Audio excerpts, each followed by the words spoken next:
Different regions, so get ready because I'm definitely going to expect some surprises. All right, ladies and gentlemen, I'm here with S2G, all the way out from Turkey, a team that you guys have been seeing dominate in the land of Dawn. And today we got some funny questions to kind of ask them as we progress through the MSC. First of all, congratulations for making it here, guys. I hope to see you do well in the wild card phase. These questions are going to catch you off guard. They're not the normal type of questions you're used to hearing, but let's see what your answers are. If there was a zombie apocalypse and one player lasted on your team as the last one alive, who would it be? Bence net Kazı. Şili kalır. Kazı bilmiyorum. Ben Şili diyorum. Bence Şili kalır. Kanka bence ben olurdum, kaçardım. Sen direkt ölüyordun. Mantıklı Şili'nin kalır. Tamam, bir karar Ben bir ver. karar verdim. Tamam ben Kazı. Şili'den yanım. Kazı. Ben de kazı diyorum. Kazı. Kazur? Yeah. Why? Niye bir kişi kalıyor? Because he can always escape from team fights. All right, next question.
Ladies and gentlemen, we are here all the way in Saudi Arabia, Riyadh. My name is Steph Weezy, all the way out from North America. Proud to be here as a video host, content creator, be able to interview some of your favorite players and see what they like to do behind the scenes. We're going to be talking to all the hottest prospects all the way out from multiple different regions. So get ready, because I'm definitely going to expect some surprises. All right, ladies and gentlemen, I'm here with S2G, all the way out from Turkey, a team that you guys have been seeing dominate in the land of Dawn. And today, we got some funny questions to kind of ask them as we progress through the MSC. First of all, congratulations for making it here, guys. I hope to see you do well in the wild card phase.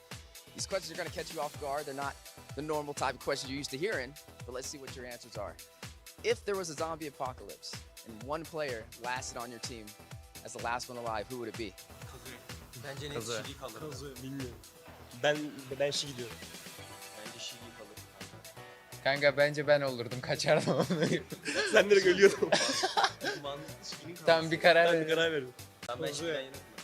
Kazı. Ben de kazı diyorum. Kazı. Kazu? Yeah. Why? Niye çıktın? Because he can always escape from team fights. All right, next question. If you could be a fly on a wall, what wall would you want to be on? Where? Anywhere in the world. Madrid. Madrid. Senin? Mardin. Mardin. Mardin. Turkey City. Mardin. Also Mardin. Okay, if you could be a fly on any team room's wall to listen to information, what team for MSC would you be in? AP Biren. Biren. Oh, AP Bren? Liquid Yes. Echo. Liquid Echo? Yeah. AP Biren. AP Bren? Biren. Bren? AP Biren.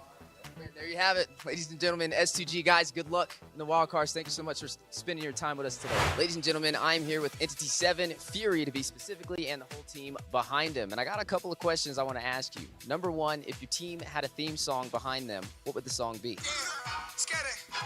Oh, okay, Dookie. Yeah, Oh, okay. one moment. Yeah, Is this true? yeah. Okay. All right. Thank you for that. All right. Next question. If your team all had one superpower, you had to share the superpower, what would it be? Superhéroe y que tenga el poder inútil. ¿Cómo se llama este que se hace chiquito? Atman. Yeah, Atman. Ant-Man? Oh, really? That's a interesting. Why Ant-Man? Muy inútil, o sea, es muy inútil que sea chiquito. Tenga nada. Pero pega igual. Pero para qué? O sea, ¿para qué lo usaría? Ah, no, entonces, no, lo cambio. It's too late. Ant-Man it is. Ant-Man it is. If you could choose one team out here in MSC and use their talent as your own, what team would you choose? Onyx. Yeah, Onyx. Nice. Giving some credit out there to Indonesia and the King of the Skies. All right. Well, guys, good luck in the wild cards. Looking forward to seeing y'all compete out here in MSC 2024. All right, ladies and gentlemen, I am here with the team all the way out from EECA. You've seen them compete up against Team Spirit. That's right, Brute Force is in the building. And today we have two special guests to interview with some amazing questions. To my right, we have Mashiro. And then also to my left, we have Kojik. How you guys doing today? Все хорошо. Все прекрасно. And that would mean good if I had to translate it myself. Now, I have some interesting questions to ask you guys. Number one, if you had one food to eat for the rest of your life and you couldn't eat anything else but that, what would it be? Скажи, я не знаю. Ну, пускай макароны будут. Spaghetti. That's a good answer. You can do a lot with spaghetti. All right. And then for your question, if you were handcuffed to one teammate on your team for a whole month, who would you choose? Marbon. Arbone. Okay. And if you had to choose one for Kojik, who would it be? Fangor. Gore. And if you had to choose one for Mashiro, who would it be? Фангор. Oh, maybe we should have asked Fangor. Well, guys, you've had an amazing journey, and you're just getting started out here in the wild card stage, so good luck on competing against these teams. Now, my last question to you guys is, who are you most excited to go up against? Proje Ferrarka. Oh, back RQ Akira, huh?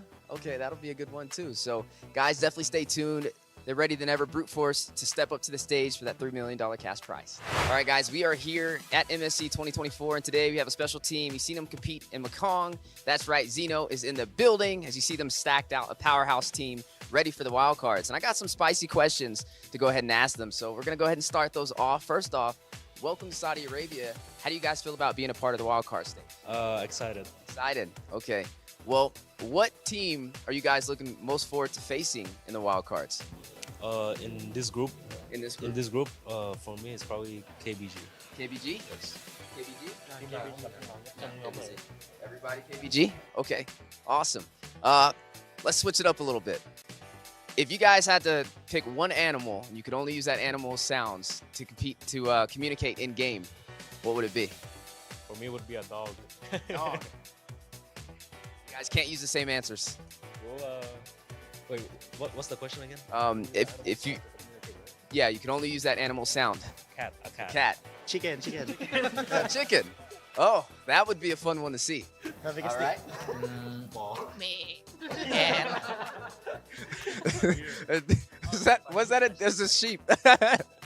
All right, your turn. Cow. A cow. Okay. All right. A duck.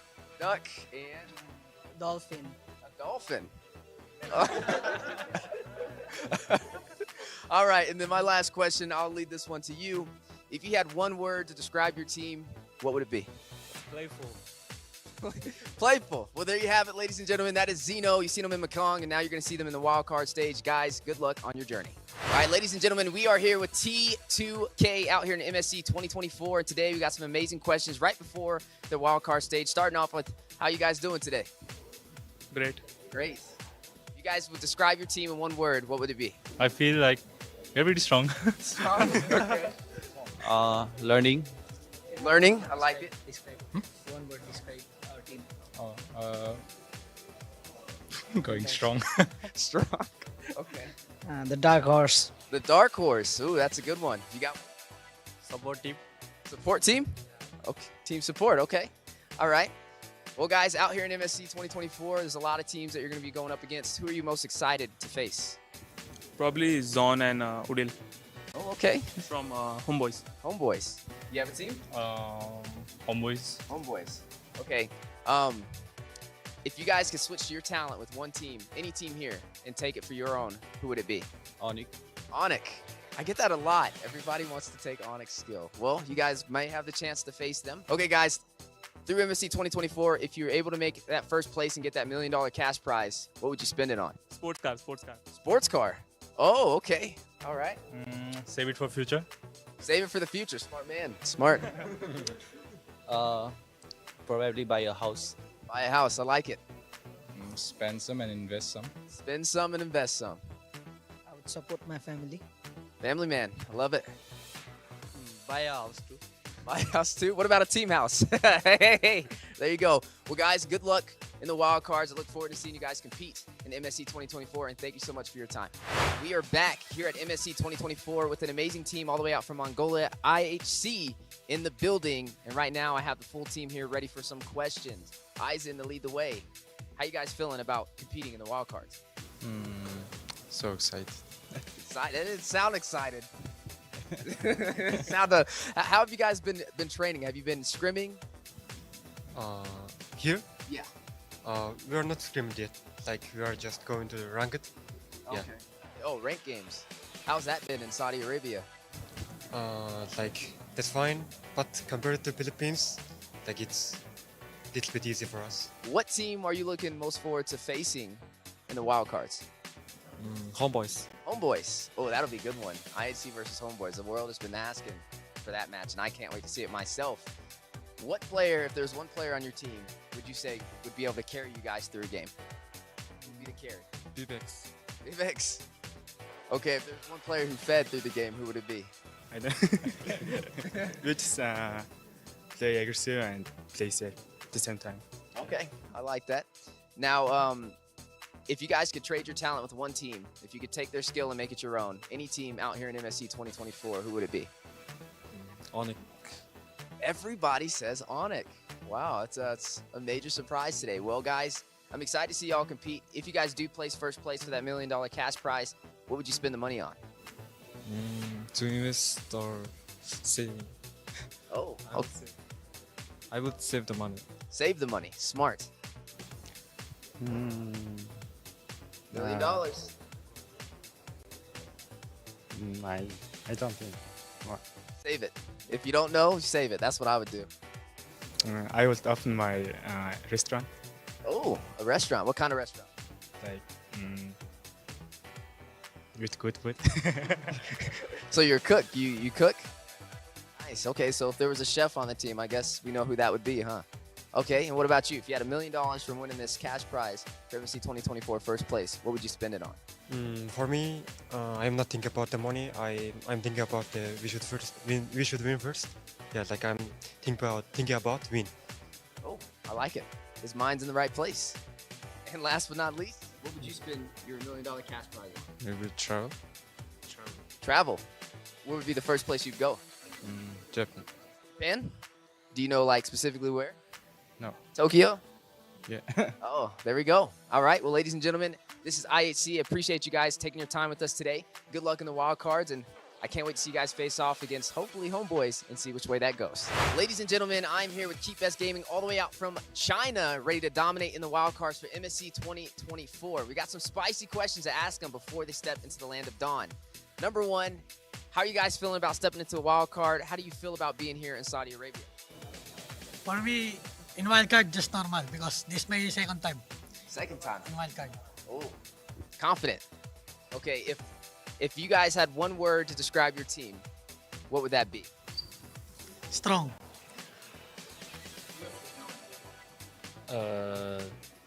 团结 Teamwork. Okay. Cool. So cool. Yeah, very strong and cool. Very strong. Okay. I'm gonna ask you a question. If you guys won $1 million in first place for MSC 2024, what would you spend it on? I will give my teammate Lombo. Whoa. Wow. Very generous. How about you? I will buy a car. Buy a car. Any sports car? 什么 Fast car? Yeah. All right. And you? 跟着队友一起出去玩。 Wow, very team oriented. I love to see it. Keep best gaming. Guys, I got a big question for y'all. So you guys are out in China. Now you don't have as much heroes available to you like you do out here. How have you guys been training? Are you guys ready to compete with the additional heroes on the playing field? Yes. We are ready to fight. You are ready to fight. Yeah, I always say you guys have like the best story to be able to face through the wild cards because you have the hardest challenge of having to master so many heroes in such a short amount of time. So guys, good luck on your journey. We're looking forward to seeing you guys compete in the wild cards and definitely go the distance in the land of dawn.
And we're coming at you live from Riyadh here for the grand final of the MSC 2024 wildcard stage at the EWC, the Esports World Cup. And it's come down to this after 2 fast days of action-packed games. We have 2 teams that went 3-0, and they found themselves in the grand final. What is up, guys? I'm Naisu, joined here on the desk with Mirko this time around. Mirko, it's been a minute, man. It's been a minute. According to the building, right? A minute to the building is like a few days, a few weeks, I feel. And yeah, it's been a minute, according to your time. You know, for me, it's been, I think, a full week since we've last casted together. But yeah, glad to be back on the desk together with you to bring you guys the grand finals. Like you mentioned, both of these teams were undefeated in their groups, Group A, Group B.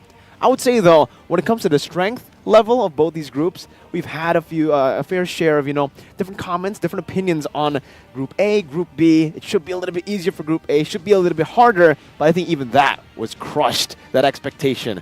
in the group stages. Yeah, the group stages, and as you guys have been seeing too, again, a big shout out to ROG, the official phone for MSC, the entirety of it. The ROG 8, by the way, it's a great phone, and the teams have been getting adjusted to them, of course, and we've seen now some of them getting 3-0 in the group stage, like you mentioned, both Entity 7 and Homeboys. And, you know, I feel like as kind of things fell into place from day 1 to day 2, there were some surprises along the way. You know, I know you had the morning shift with our good LaFell over there, but, you know, was there anything that really stuck out with you from the groups? Unfortunately, you know, for me particularly, I think for Group B, Group A, it's a bit different. For Group A, it's definitely got to be the disappointing run of the favorites of Group A, which is S2G. But for Group B, it was the Dark Horses, who were able to exceed a lot of our expectations in T2K. Yeah, it definitely was. You know, that's just how the groups were, unfortunately. But we do get those two teams going the distance, 3-0. And this is now their final fight to see the world, you know, because this, I know we've seen all these best of one, so finally we get this best of 5 for the grand final. Finally, dude. And I think that's going to add an interesting dynamic so far from what you guys have been seeing in best of ones because, hey, you know, it's been brutal, it's been legendary, it's been simple. And, you know, with that being said, as they get ready for the best of 5 ahead of them, whoever comes out on top is going to be joining the rest of the teams for the group stages. And, you know, it's pretty exciting because this morning alone, we got to see some of the teams rolling in already, you know, arriving here in Riyadh, of course. And it's good to see. I feel like there's a lot of excitement in the air, especially waiting for those group stages to start here. We're taking a look at these intros as well, once again, for Entity 7. These guys, man, I would say have been really impressive up to the point in their Group A where they managed to get to. And, you know, as we look at the lineup one more time, it's Marquinhos, Hyde on Bush, Chan, Fury, and Irwin. And really, Marquinhos in his own right has really impressed me from the last time we saw him in the last wild card last year. And then everybody here on this roster really pulling things together for the whole group. Really impressed, even with Hyde on Bush's picks in the jungle, man. You know, The Dairoth? The Dairoth jungle. Not many teams do that right now. No, not at all. And on the other side, we're technically seeing a safer version of the Homeboys because actually in MPL Malaysia, if you guys were following MPL Malaysia, this was a team that you guys would look to go in, especially after they've won like 2 games in the series, to go and pick up something like a Leomore, something crazy, something bombastic. But here around on the wild card, we don't really see that too much. We're seeing Homeboys play a bit more safer. Maybe it's the addition of Coach Jeff into the lineup, making it just a bit more disciplined with the team. Yep, and we're going to take a look again at the lineup here. It's Sapat, Chibi, Udil, Nets, and Zorn. I know yesterday, if you guys were watching with us yesterday, we saw the kind of swap between Zorn and Mal fitting in. And I don't know if we're going to see kind of that happen throughout the best of 5 series, but either way, whether it's Zorn, whether it's Mal that does step in, it looks like Homeboys, you know, and something that can Plays be like said Homeboys. is they really like to fight, you know, and they kind of have this interesting play style. I know you mentioned being bombastic and how they kind of rotate around the map, the picks they pick up. But I would say, man, we're just in a good area right now. I know we've kind of talked about this even leading into the wild card stages.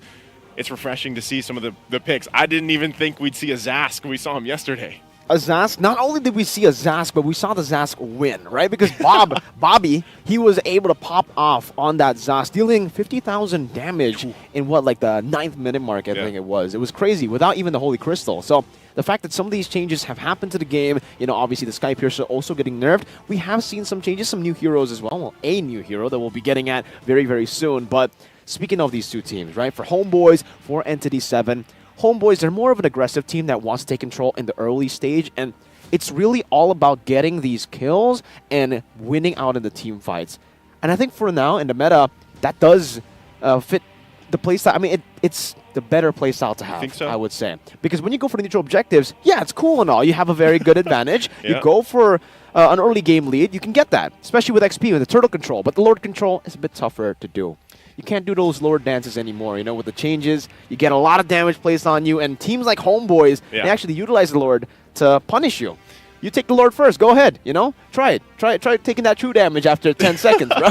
So this is coming from someone who before claimed that he's an LDE. I'm an LDE, but right now, it doesn't seem like anyone can LDE. Well, by the way, LD means Lord Dance Enjoyer. So Lord now I don't know Enjoyer. how you guys feel if you're enjoying the Lord Dances. We'll find out. But also, real quick, let's take a look at the recap once again of the format for MSC. Welcome, Warriors, to the grandest stage of them all, the Esports World Cup in Riyadh. Here, legends are made and champions rise from the ashes of battle. Last year, we witnessed the meteoric rise of Fnatic Onyx from Indonesia as they claimed the MSC 2023 championship. Their impeccable strategy and relentless drive crowned them champions, but the story didn't end there. At the M5 Championship, Fnatic Onyx faced their toughest challenge yet, clashing with the mighty Falcons AP Bren from the Philippines. In an epic showdown, Falcons AP Bren emerged victorious with a nail-biting 4-3 victory, etching their name in history once again. Now, the question on everyone's mind, can Fnatic Onyx defend their MSC champion title? Or will the M5 champions, Falcons AP Bren, continue their reign of dominance? This year, the stakes are higher than ever as teams from around the world converge in Riyadh for a chance at glory. 3 weeks, 3 stages, 1 ultimate champion. Let's dive into the battlegrounds. First stage, the Wildcard stage. 8 teams, 2 groups, 1 shot at glory.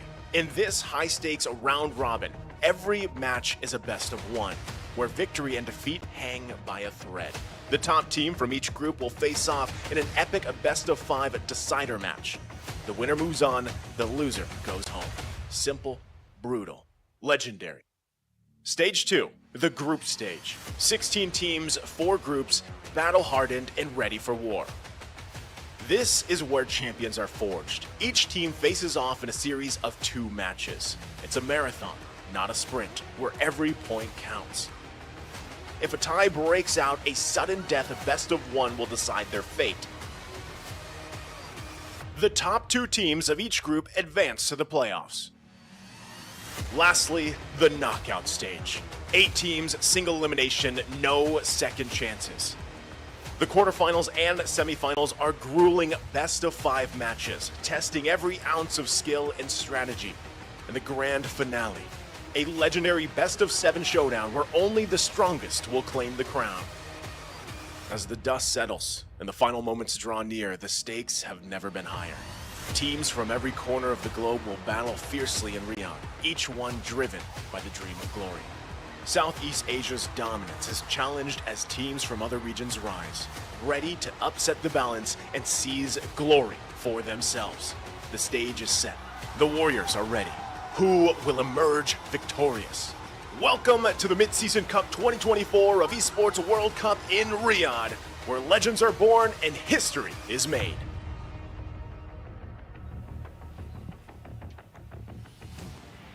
The stage is set. The Warriors are ready.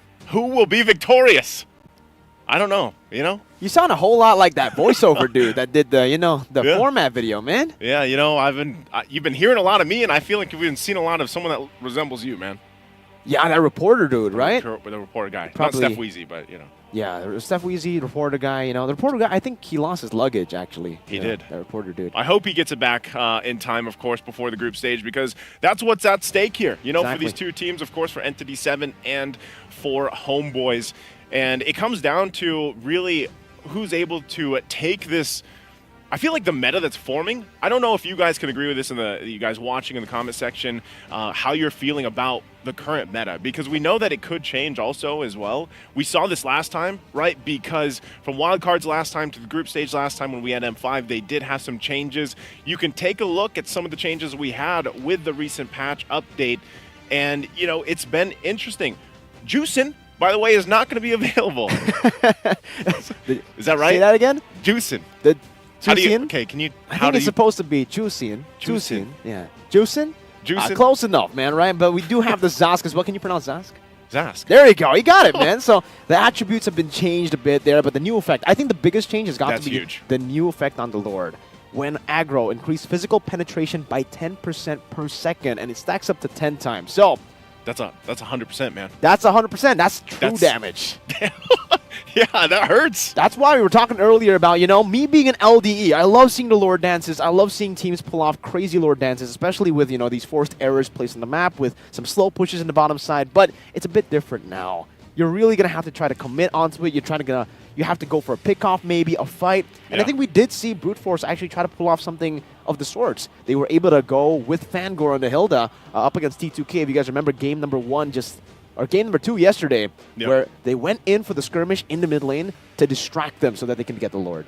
And I think that's, like, even if you guys probably have been testing this out, of course, in your own games, but even the Fredrins, right? The Fredrins, there's a reason why Fredrin, he's not at the top of the ladder anymore. Guys, like, this is a welcome change, by the way, I feel like, for a lot of people, because Fredrin was just first pick priority. It was like 99% contention rate, so he even struggles.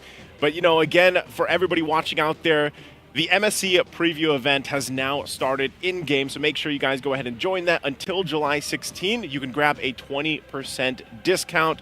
This unlocks a ton of stuff for you guys. We also have the MSC support chest going on, the old MSC skins even coming back here, and also just a new skin for Vexana or Valentina, so make sure you guys check that out. We have more, the battles within. Oh, obviously, and you guys can go and check out the new Soul Vessel skin series because there are 2 new skins, with Amon getting the Vessel of Deceit and Hanabi, my personal favorite hero, that's a lie, Vessel of Rage, are slated for a stunning reveal. So don't miss out and go and check it out on the 7th of July. All the Hanabi mains out there are wondering why. They just, yeah, I mean, like... Why, Mirko? Why?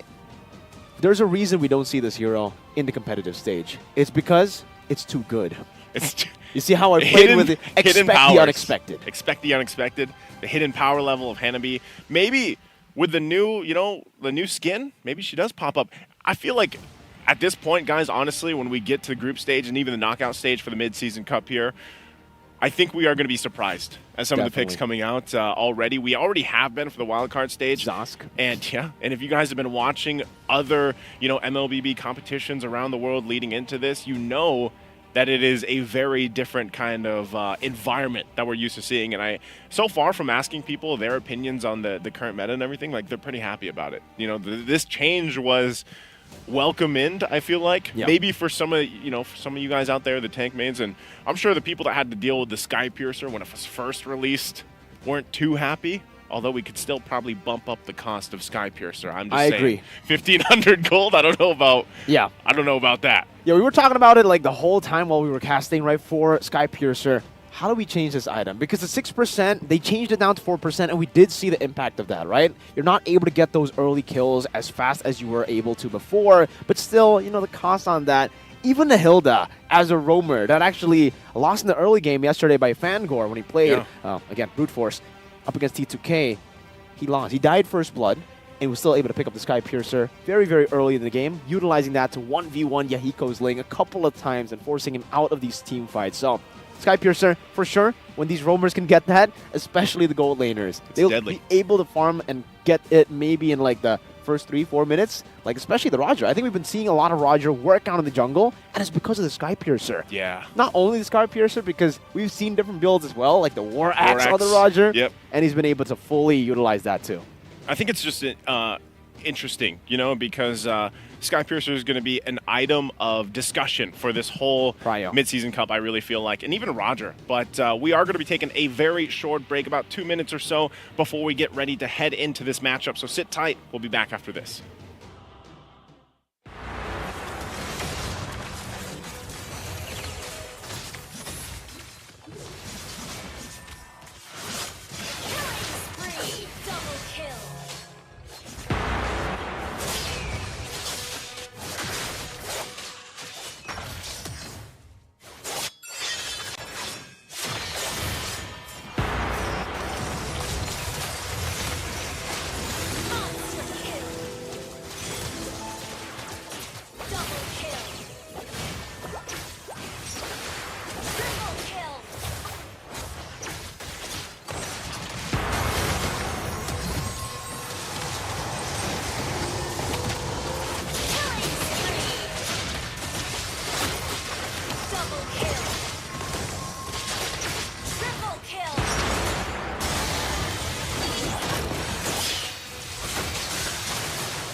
And there we go. Welcome back to the desk here. Again, we got a little glimpse of some of the top 5 plays, I would say, mostly from also Homeboys there. And, you know, I was hearing the casters in my ear as those plays broke out. I wasn't. You Did we weren't? get like different clips there? You know, I was imagining it. You were imagining it. Yeah, I could feel it. Yeah, I mean, I could definitely see it right earlier as well. Those team fights, we got some legendary calls there with the Maniacs that Yahiko got as well, but we got a comparison for both junglers. You know, for both of these junglers here, I think this is a good way to put it. As we talked about leading into this, Haidan Bush so far for a lot of his stats are more towards, you know, these objectives like we mentioned. But I think when you talk about Chibi and Homeboys in general, they just want to fight. They want to duke it out. They want to go for it. You know, they're very aggressive in the playstyle they have, especially when they get a lead. That's something that Homeboys is very well known for. And even looking at the hero pool, I mean, yeah, you saw the Dairoth jungle from Haidan Bush. You saw the Julians. But so far, it's been about the Rogers and the Lings. You know, I don't know how much this ends up changing as we get further into the mid-season cup. But right now, Roger, Ling seem to be the big priority for any of these teams so far.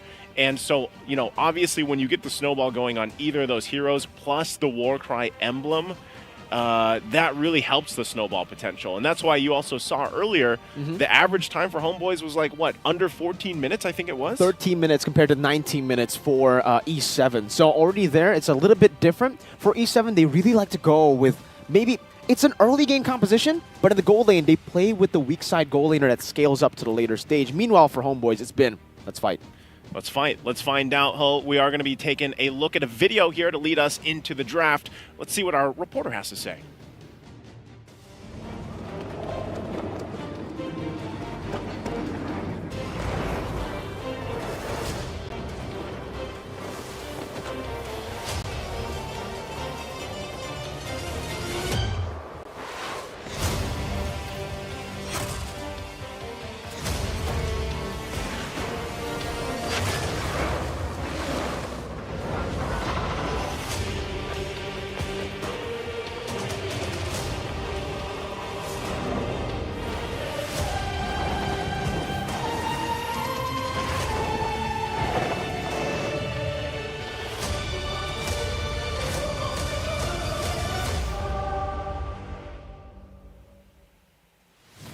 And here we go, ready for this draft. I thought we were going to get some insights on the that well-known reporter that we have seen many times, but leading us into this team, also we got the ROG ping test happen here. You got to just watch as they get to use these amazing phones, the ROG 8 that's powered by the Snapdragon 8 Gen 3 mobile platform. Asus ROG is the official gaming phone of MSC 2024. And, you know, I've had the chance to go ahead and play on these amazing devices, and I will say that I feel like I get a little bit better, you know, just playing on that ROG phone. And, you know, as we get ready for the draft, I think going back to the point that we were talking about here, man, is the way things are falling into place, jungle-wise, jungle pick-wise. Even though I was saying we see a lot of Roger, we see a lot of Ling pop up, and those are the assassins right now being locked in, there's still a lot of room for versatility, I think. And so far, what we've seen teams do is pick up at least the Roger early on because it's flexible. So I think it's still the same sense of when we had the previous patch where you always had one pick that could possibly be flexed. You know, if that was flexed into the Roam, if that was flexed into the XP. I mean, think about when Arlott first came out. Yep. He went to like 4 different lanes, you know? So right now with Roger, he's usually picked up and you decide, is it going to the gold lane? Is it going to the jungle? We'll find out, though, as we jump into the draft here for game number 1 in the best of 5 here for the grand final of the wild card. And so Homeboys will be on this blue side. We got E7 on the red. And we'll have to see, too. I think some of the bans that we can expect are still going to be similar. You know, the Luyi, the Chip is banned out. Both of them come through. I'm wondering if teams still want to actually also ban some of the XP lanes, which is funny because so far on the XP lane, man, it's really been just Terizla and Yuzhong being mostly prioritized.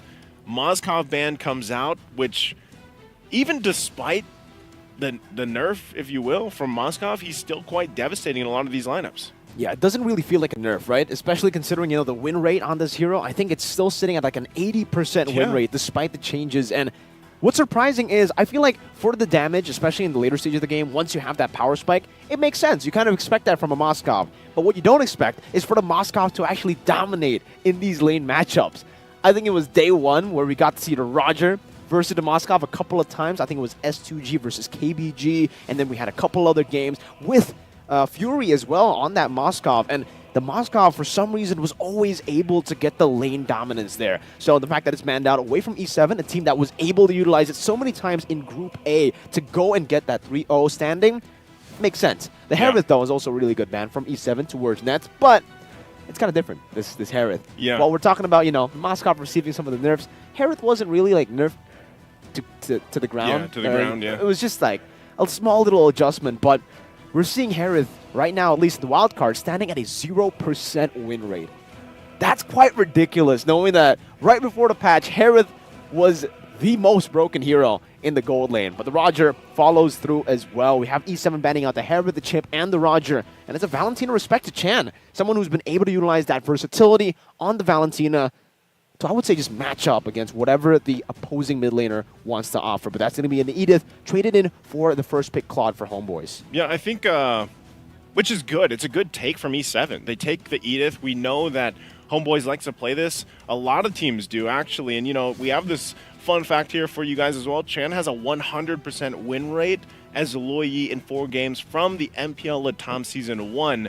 And it's good that it's banned out at least for this game because we've been wondering how well this Luoyi is going to fit into the current meta, the current state of things. And we know that even with the change, even for the diversion, the cooldown on it, you have to be a little more on point. Whoa, this is interesting. The Bane is going to be locked in from E7.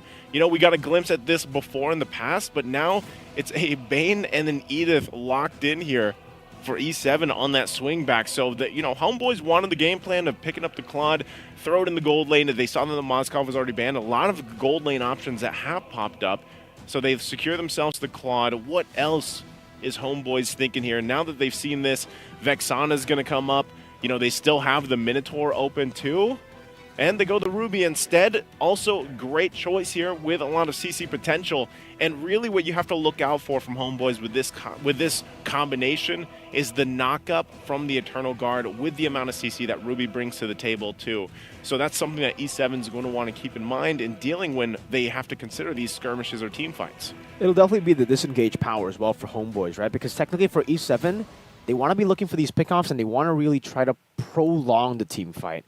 With the Edith as well. The Onward, the Earth Shadow, like we mentioned earlier, and most importantly, that's the Primal Wrath that can actually, lock you down, force you into a long team fight. But with the Vexana, with the Ruby, you've set yourself up for a lot of disengage. And whenever E7 want to try to force anything, Homeboys technically get a chance to respond in a way where, all right, we'll either go head-to-head, throw these Eternal Guards, these Terrifies, these Curse Blasts, and the I'm Offended, the combos over to fight, or to say, you know what, we won't take this fight, we're going to go for some trades, and then we'll go after the other neutral objectives, or maybe a trade with the Claude. That's what they're expecting now, but it is going to be a Minotaur pickup as well. So Edith plus the Minotaur. That's a lot. Yeah. That's a lot. So that also means that the Edith should be going to the XP lane. That does give Homeboys a lot to play with now, with the Ruby still being a flex pick. I don't know if this is too out of the bounds here, but so far I would say with the wild cards, nothing is. Edith, I'm not sure if they'd actually even flex it into the mid lane. They could actually use it to clear things out. Primal Wrath is pretty devastating as well, depending on how curveball E7 wants this to be.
could actually end up being pretty devastating depending on how the setups come through with the lineup that E7 has. I mean, right, it's great. You're seeing all these different heroes like the Iksha, the Brody to be comboed in together with the Minotaur and the Edith. But just yesterday, it was Homeboys who comboed in the Minotaur together with a Minsathar in the gold lane, dude. So, you know, LaFell called it the King's Fury. Maybe we get a chance to see the King's Fury again. But at this point, you know, Chen really won't be enjoying this game, it seems, because 3 bans, well, 2 bans in the last phase, another 2 bans in the first phase. That makes it a total of 4 bans have been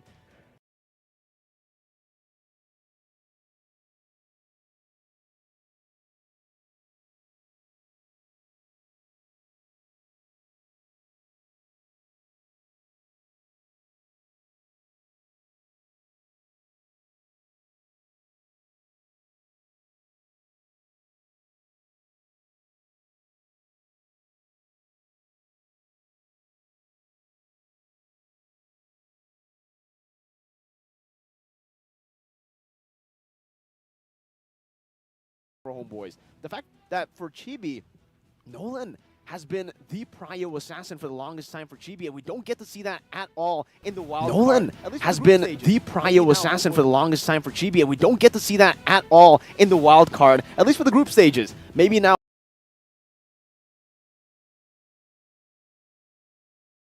Homeboys decide to pick it up, but E7, they go for the carry first. They want to try to hide that last pick for Chan. Maybe it is a Navaria, or maybe it is a safer pick like the Ferrum is, but it does, you know, kind of force them to play it a little bit more one-dimensionally, just going for these team fights and skirmishes all around the map.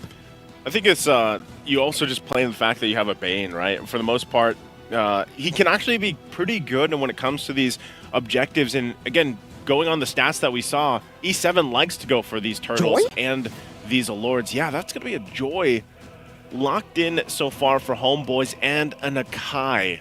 Whoa. Okay, interesting. We don't see Joy often right now, but, you know, this could be an interesting thing. This is going to be the first pick for the wild cards, at least, that we get to see Joy. And so far with that, that's going to have everything fall into place, of course. So this last pick for E7, mid lane options, Novaria is probably the safest, unless N87 wants to bring out a curveball at this point. It is game 1, you know, so if you're going to go ahead and test something out, you could, because you still have that, you know, best of 5 that these teams are going to be duking it out for. With that, too, for Homeboys, the lineup that they have a ton of crowd control themselves. You know, they can lock down just using the Ruby alone and the Eternal Guard, like I talked about. And the damage, I mean, even from a Joy, provides good enough magic damage to work with that pick for the Vexana here. So, wow, Nana. Okay. I wasn't expecting the Nana pick. This is, you know, thinking Novaria would come through, but instead it's going to be the Nana for Chan. So, all right. Interesting pick. This is a whole lot of just, you know, when you land that Deadly Catcher, you get the setup and you just drop down Molina Blitz. Like, you're just going for the big damn zone. That's what you're going for here. I mean, you said it earlier, right, Isu? If they want to try to utilize game number 1 as kind of like a read or maybe some kind of like experiment game, then yeah, I mean, it's a best of 5. This is the first best stage. They're very used to playing the best of 1s, and maybe because they're used to it, they're acting as if, you know, that game number 1 is more of the best of 1. We're just going to try to utilize this as either a game to try to read out some of the bans that they're prepared for, or to just go with some curveballs like the Nana pick. 5 seconds till well, the enemy wild pick or not, it's the last game, the last match, rather, for the wildcard stage here at the Mid-Season Cup. One of these teams wants to start off by locking in their slot on the group stage to see the world. Will it be Homeboys? Or will it be Entity 7? Let us know in the chat as well which team you're supporting here, as this is the first game in this best of 5. And they want to get off to a great start, both of these teams. And with the lineups that they have, taking a look at the emblems here, that's more or less the same of, you know, what we're used to seeing anyway. No new emblems being brought up for these lineups. But we'll have to pay attention to some of these early rotations, especially as we see a lot of teams, if they get first blood, or let's say even a double kill early on before the first turtle, they tend to really dominate, you know, this early portion of the game. So, you know, with that too, nothing out of the ordinary sticking out for those first items being locked in. already too. I want to see exactly if any of these lineups decide to utilize the Skypiercer, because we've been talking about that for so long. And, you know, with the difference of even junglers, you know, Bane, actually look how much attention is going to be put on here. They know he's not on that side of the map, but GB also has the support of the team here. Gonna go for retreats. Whoa, the turf fight connects onto the back, and now it's gonna be Chan caught. Still able to flick around as Erwin is able to disengage. Chibi diving deep into enemy lines to pick up first blood, and he gets out as well of that Earth Shatter. Quick pace by Homeboys. Okay, already off to a good start. Like I was saying, you know, whatever team starts on that first blood route, they're going to go for it and start the momentum building already. So at this point, they get that, they kind of work around this. And leading into the first turtle, the fact that you have that one kill already on Chibi, it gives him this kind of confidence, this advantage that he can work with against Hide Bush. So for Entity 7, they're going to have to be able to answer back to that. They don't want to let things get out of hand already this early on, especially with the lineup that Homeboys has. So they'll go ahead and get this kind of under control at this point. Nothing too crazy, but Homeboys will start up this first turtle of the game. They get this area to work with, and now let's see, Entity 7, they want to make their way. And that's up top as well, just using the Blazing Duet. Now it's going to be Defiant. Oh, Sapat looking forward. Dora Wolf King now into the Minutes Fury, knocking two members up. GP is still doing a lot of damage onto Marquinhos, but the deadly catch catches Soren, and now it's going to be Hide Bush to take on the kill. A trade on the other side of that turtle pit, as it's just going to be 1-for-1, but Homeboys do get one more trade on. It's the turtle, a neutral objective, and it's a first item, Skypiercer. Chibi, an SPA, a Skypiercer abuser. He's going to pick that up already. And that was the question I had, you know, which teams would actually be able to utilize the Skypiercer first, or even better. And Chibi picks it up right away. He's already pumping out the damage like we saw earlier against Chen. And now that he's a Skypiercer, it gets a little more scary to work around with. And again, as we get through the Mid-Season Cup, make sure you guys grab your MSC pass, join in on all the events in-game. And going back to this again, you know, first items, nothing too crazy just yet. It's only that Skypiercer. Oh, Udo flickers forward, goes for the turf fight, but gets caught by the deadly catch, and the Molina Blitz almost takes them down, forcing Zorn to go for the heavy spin. It's a good Eternal Guard to knock two members up, but there are no kills traded. Not here in the third minute. Already both teams, though, showing how much action they can provide on the map. I was surprised that amount of damage that comes through. Was that just all the deadliest catch that actually pumped out the damage? That's scary. I think Molina as well. I think it was a boomerang, Was it the boomerang? Okay. I mean, yeah, Chan's Molina Blitz is down. So, I mean, that was just a surprising amount of burst damage. So, even given how Homeboy started this, Entity 7 looks like they have enough in the tank to go ahead and fight. First item are going to be locked in for Hide Bush. Does get that Hunter Strike now available. You can see Chibi's doing a pretty good job at just kind of farming and staying a little bit ahead in terms of XP against Hide Bush. And I think the big thing about this, Zorn should be fine from this. Yeah, he's just going to poke this in and out. And Hide Bush there. The thing I want to see is once these objectives, these objective fights happen, Entity 7 in this position they're in can actually contest this. I know they're down a couple thousand gold, but you already got a glimpse of the amount of damage, and they have the setup potential with the Minotaur, with the Edith, that they can play around. First item also going to be picked up here now by Fury, the Corrosion Scythe. Still going to stay on that bottom side, so it's just a constant 1v1 with the gold laners as they battle it out. But it's going to be on 4-on-4 eventually. I mean, neither team wants to really start this up. It's not the turtle, by the way, that has that 10% penetration. Oh, there's a heavy spin. Good pin down by Zorn now. The team follows it up. Minus Fury going to be able to knock three members up as Marquinhos able to flicker out with Primal Wrath now. Deadly catch popped up. Not able to connect now as Molina Blitz gets rid of Zorn's HP bar, but Chibi is still able to win out the Retribution up against Hide Bush, who was around the turtle. Zorn getting out too. And Homeboys are just playing it very clean. Nets in the mid lane. We'll have to respect the Molina. Placed down by Fury, but Chibi, ability there as well. Look for damage with the help of the Blazing Duet. Dives under the turret and goes for the kills. Now one last shot with the electrifying beats, but Chan will have Erwin to back him up. Chibi will go for the recall. Jumping back in. That's a very low Chan who's forced to pop into Molina again. Just in case Chibi dives in. Just in case. I mean, sometimes you're like, man, this Joy, where is she going to go to? And I think at this point, you know, what you're looking here from the team fights is really how Homeboys is able to go in, get the objective, and then disengage. That's kind of what the usage is right now from Udil, using that Eternal Guard. Sometimes it's just for the defensive peel. Oh, there's a conceal. Heavy spin, no Purify. Fury is going to be pinned down. And Udil takes the kill with a Curse Blast. Now Chibi diving under the turret, hide on bush, able to disengage with the deadly catch. Chibi going to be caught in a tough spot now. But he has those dashes. Easy reset for Chibi as Homeboys gets down and the Eternal Guard gets thrown out by Udil. Getting 2 members knocked up, and you can see how oppressive that Eternal Guard is. Walking up, zoning them away, putting the glowing wand on them. And everyone will have to just take those 2 swings of the sword. I think this Akai pick, hold on, a lot of damage on Erwin. He's going to be fine, has the heal as well, quite tanky himself. But going back to this, Akai pick is working out really well with the game plan from Homeboys. And sometimes it's really just the timing. Like a lot of this, you're seeing they get the information, they lock in, Purify's not available for Fury, they're shutting him down. You saw that was a fleeting time, now picked up by Zorn. Has the heavy spin even more now. Yikes. And yeah, that's a big yikes. It's something tough to deal with. For Entity 7, I'm really trying to look at how can they keep this from going too out of control. They're still maintaining, you know, a 3,000 to 4,000 gold deficit. Zorn, though, again, gets the pin down. Minus Fury with a flicker, catching them back. Oh, that's good. I'm offended. Catching Chan as well. The Eternal Guard locks Erwin down. The Blazing Duet now by Nets, dealing a whole lot of damage to the back line. And what back line? That's actually the front line. Curse Blast as Zorn flickers forward, trying to go for the kill.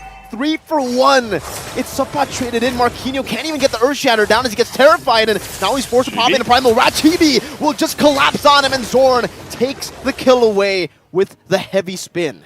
Okay, well, I asked the question earlier, what can Entity 7 do from keeping this getting out of control? Oh, no passive. Chibi just walks him down with the electrifying beats.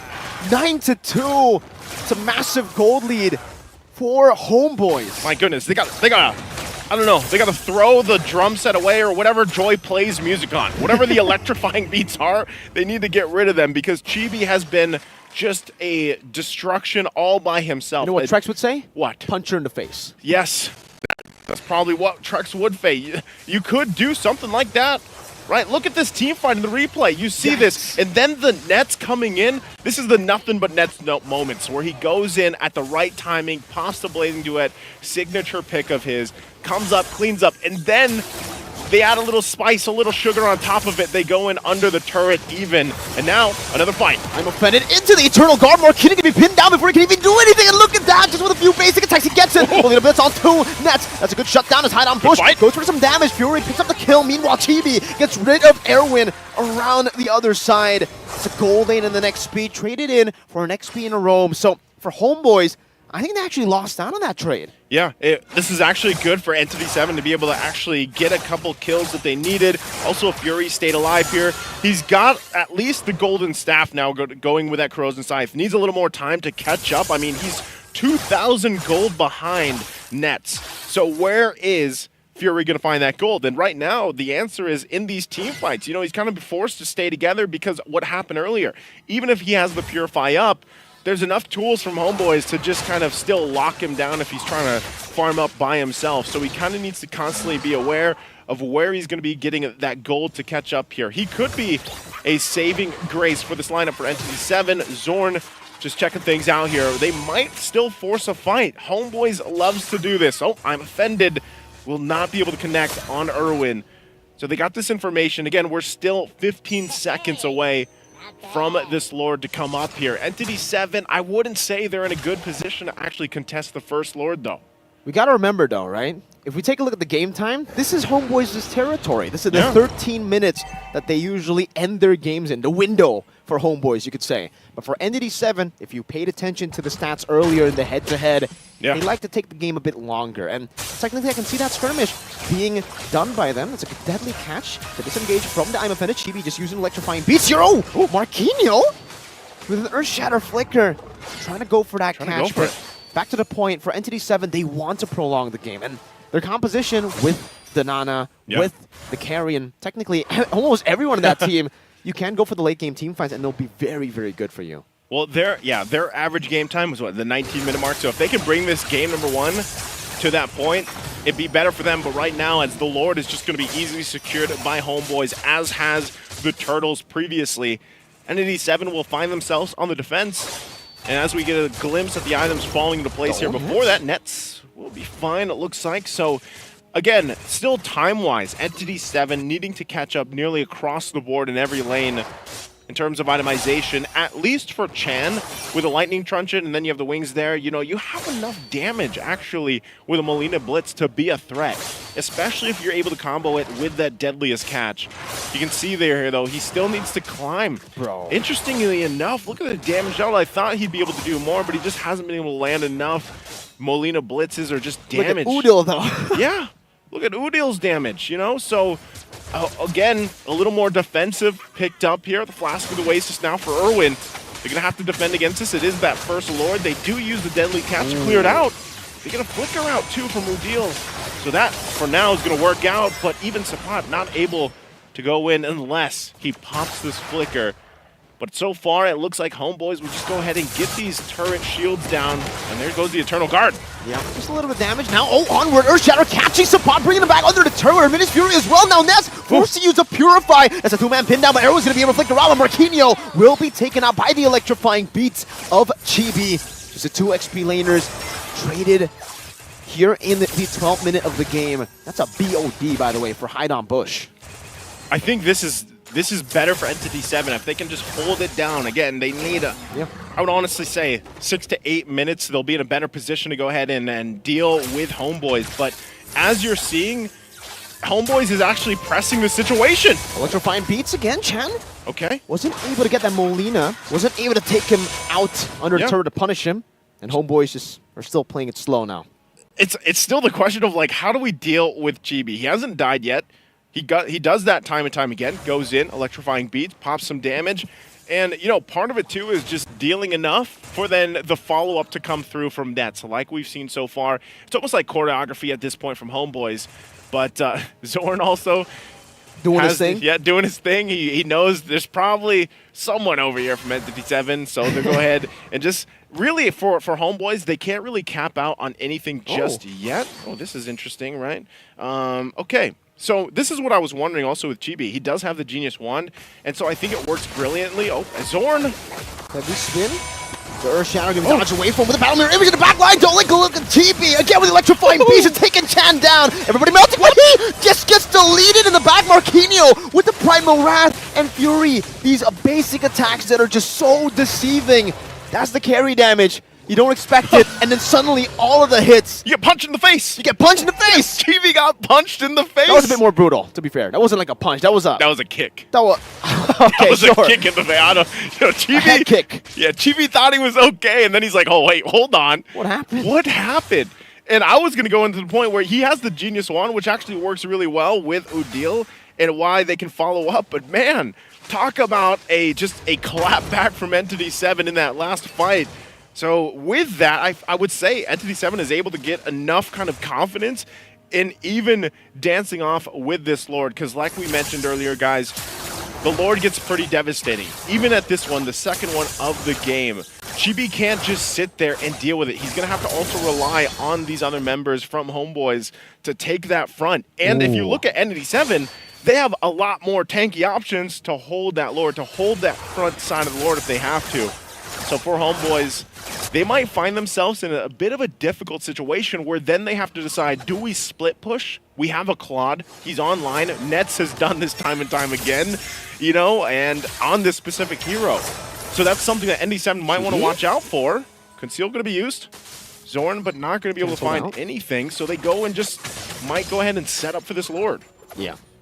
I think that's exactly what they want to do here, but they got to burst it down. They got to commit to it. If they take too much damage, these members aren't really tanky. And you can see from Homeboys, they're just going to go and shred it down. No problem whatsoever. Chibi even just jumping in. He is half HP though, so I think he has to be careful, and he will just use the electrifying beats for the minion waves. A good Lord take for Homeboys. But Entity 7, it almost feels like they know that they can't go for that. They can't contest it. but they can defend. They can defend. Actually, their clear is pretty good here, especially because they have a Nana, for instance, who also has the Divine Glaive locked in now. You also have Carry now locked in itemization-wise, already locked in the DHS, has the Meter Gold Rose as well. So you have a little more defense to deal with some of the magic damage that's being pumped out, and that's been the main problem for Entity 7 against Homeboys. So they get ready for this Lord to push in. It's going to go ahead and get this charge off. See if they can defend their base. Oh, heavy spin already used up in the bottom lane as the Eternal Guard gets popped in and just zoned him in the way. TB in the back line just doing some damage. What? Fury assassinated by TB in the back. And now with the Eternal Guard munching on Erwin's HP bar, it will just be them completely wiped out. Everyone except for Chan. And they'll secure game number 1.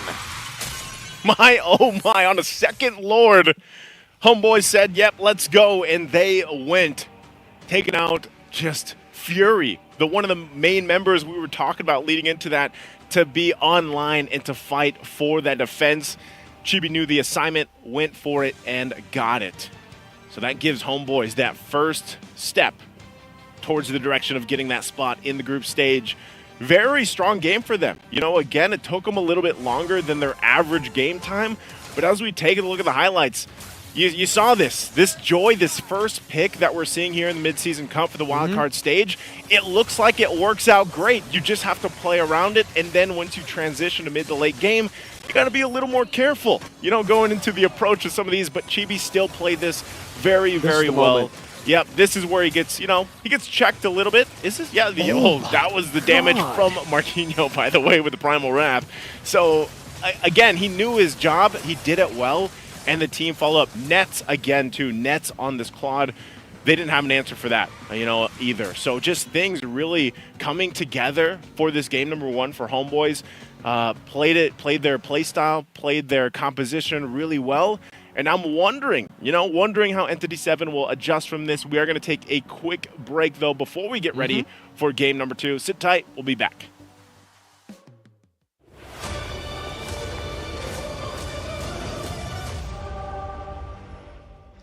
Twists, turns, and a little bit of burns is how I describe Day 2 wildcard for Group B, full of excitement and full of crowd favorites. But one team stood above the rest, and that is going to be Homeboys, all the way out from MPL Malaysia, Season 13, dominating again in a similar fashion for Group B today in MSC 2024, Saudi Arabia, Riyadh. I have the whole team with me side by side, and man, the world has a lot of questions. First of all, guys, an amazing performance for today. Undefeated, just like Entity 7 for Group A. Is definitely going to be a hard match for you guys going forward. But for today, what was your guys' secret to success? How did you remain undefeated? I think we just trust each other and then focus discipline lah. Discipline and trust in each other. It definitely showcases in your gameplay. Being undefeated is super hard. Tomorrow is going to be possibly your hardest match so far in MSC 2024. But for today specifically, what team would you say was your hardest that you had to face? IAC. IHC. Yeah, they were definitely full of some challenges. You guys were a crowd favorite. I asked so many people out here in the venue who would be the #1 team out of Group B, and everybody said Homeboys. So I'm excited to see your performance tomorrow. I got a question for Chibi. I've seen a lot of the Ling gameplay out there. How do you feel about the new patch? Do you feel like it works more in your favor? Do you feel like it's easier for you or harder? I think it's not easier, not harder, but we need to take time for practice the new patch. Take time for practice on a new patch. It's definitely one of the most challenging things teams have to face, a new patch in a $3 million tournament. The pressure is higher than ever. Speaking of pressure, guys, tomorrow is another day, another story. It's not best of ones no more. It's the decider stage for a seat or a chance to make it into official group stage for MSC 2024. How do you guys feel about your competition in Entity 7? I think easy. Yeah. One word, easy. Do you feel the same, Chibi? No. We just respect the enemy lah. Respect the enemy. Well, I'd love to see it. Both of you guys are undefeated. You guys out of MPL Malaysia, short to SRG, but again, here being kings, dominating, not able to find a loss so far. Same thing with Entity 7. So the world is definitely going to be full of surprises watching for the decider stage to see who will earn that 16th spot. Guys, congratulations again for today. Undefeated, and I look forward to seeing your matches tomorrow. Thank you.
New adventures bring new challenges. Even as the heat rises, dandruff and grease won't stand a chance. With new Clear Men, powered by triple formula technology. To eliminate dandruff, itch, and grease, gives you 8 hours of freshness and 100% dandruff-free hair. New Clear Men, 0% dandruff, 100% confidence.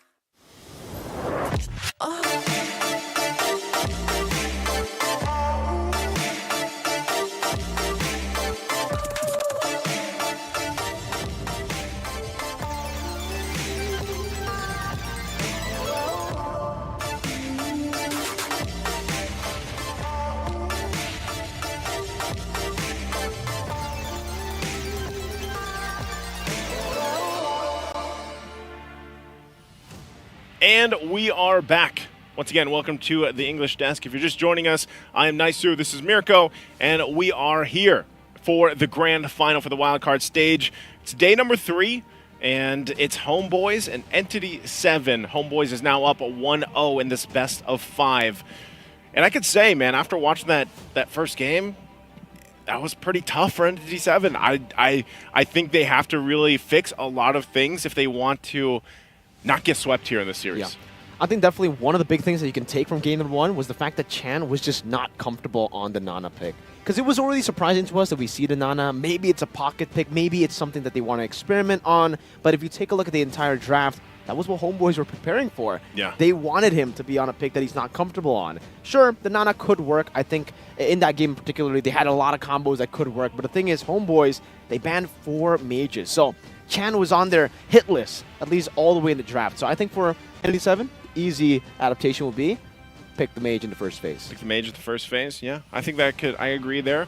Let us also know what you guys feel and agree with for our broadcast, our production here, of course, for the Mid-Season Cup 2024. You can go ahead and scan that QR code and let us know your constructive feedback for us to improve everything that we can do here as we go through MSC again. Wildcards after today. We have a couple days break, I think, you know, while all the teams are now flying into Riyadh, and then we get to look forward to the group stage, which is going to be quite interesting, especially depending on which team locks this last slot in here from this matchup.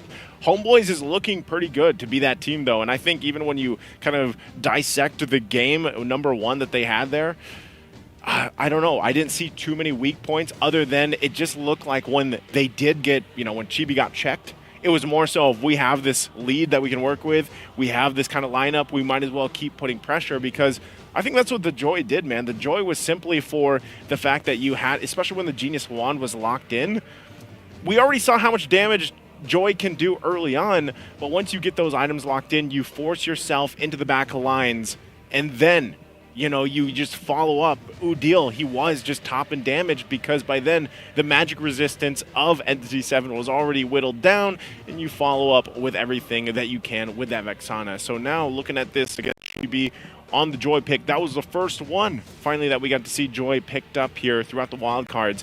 It's been a whole lot of Roger, a whole lot of Ling, and just assassins in general, and the occasional Fredrin. But now you see Joy, and I would say, you know, for a lot of teams that want to play this kind of snowball, let's get the ball rolling early on, Joy is a good quality pick.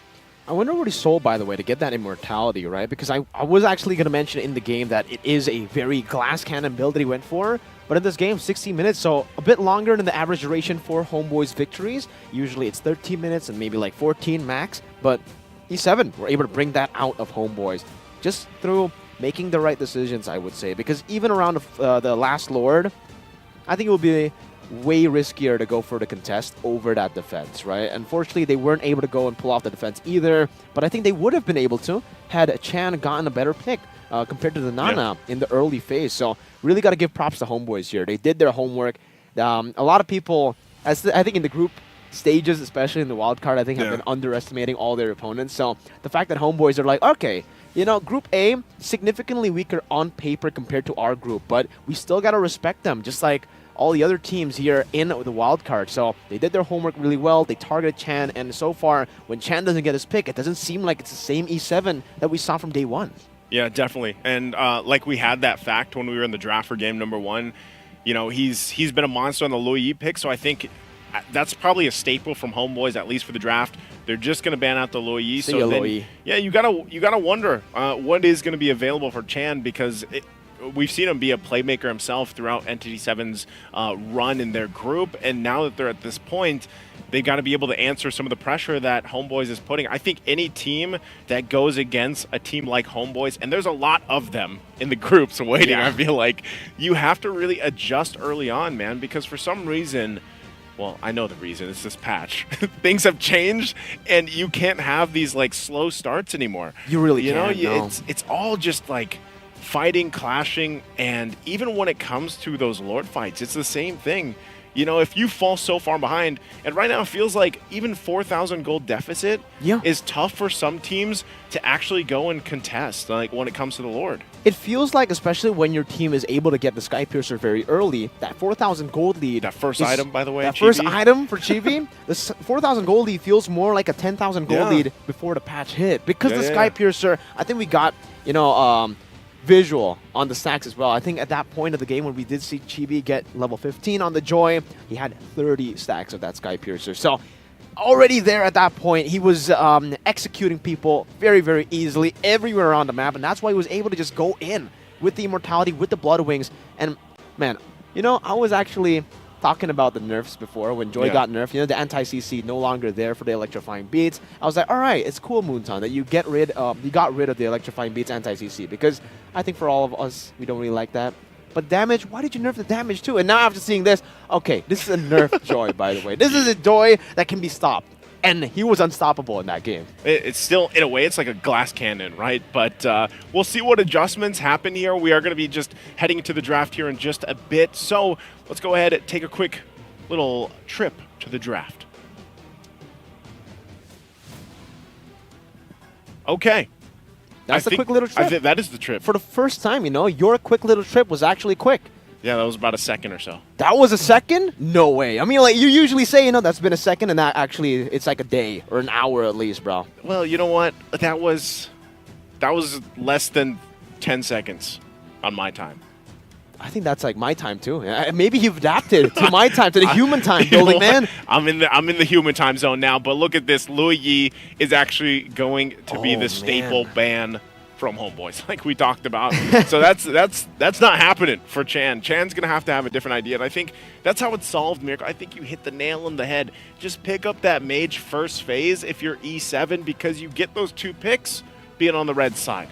You know, you can just go ahead and play on that advantage, because Nana was not going to work for them. I get to, Nana can provide some pretty good burst damage, but just the overall impact, what are you going to do with the boomerangs, man? You know, like how is that going to work in comparison to what we saw from the Vexana earlier, or a Valentina, for example, if it's not banned out? You know, we might see one of the teams actually ban the Valentina out here still, because it seems like they're going on that focused route on dealing with that. Mozkov might still come up or not.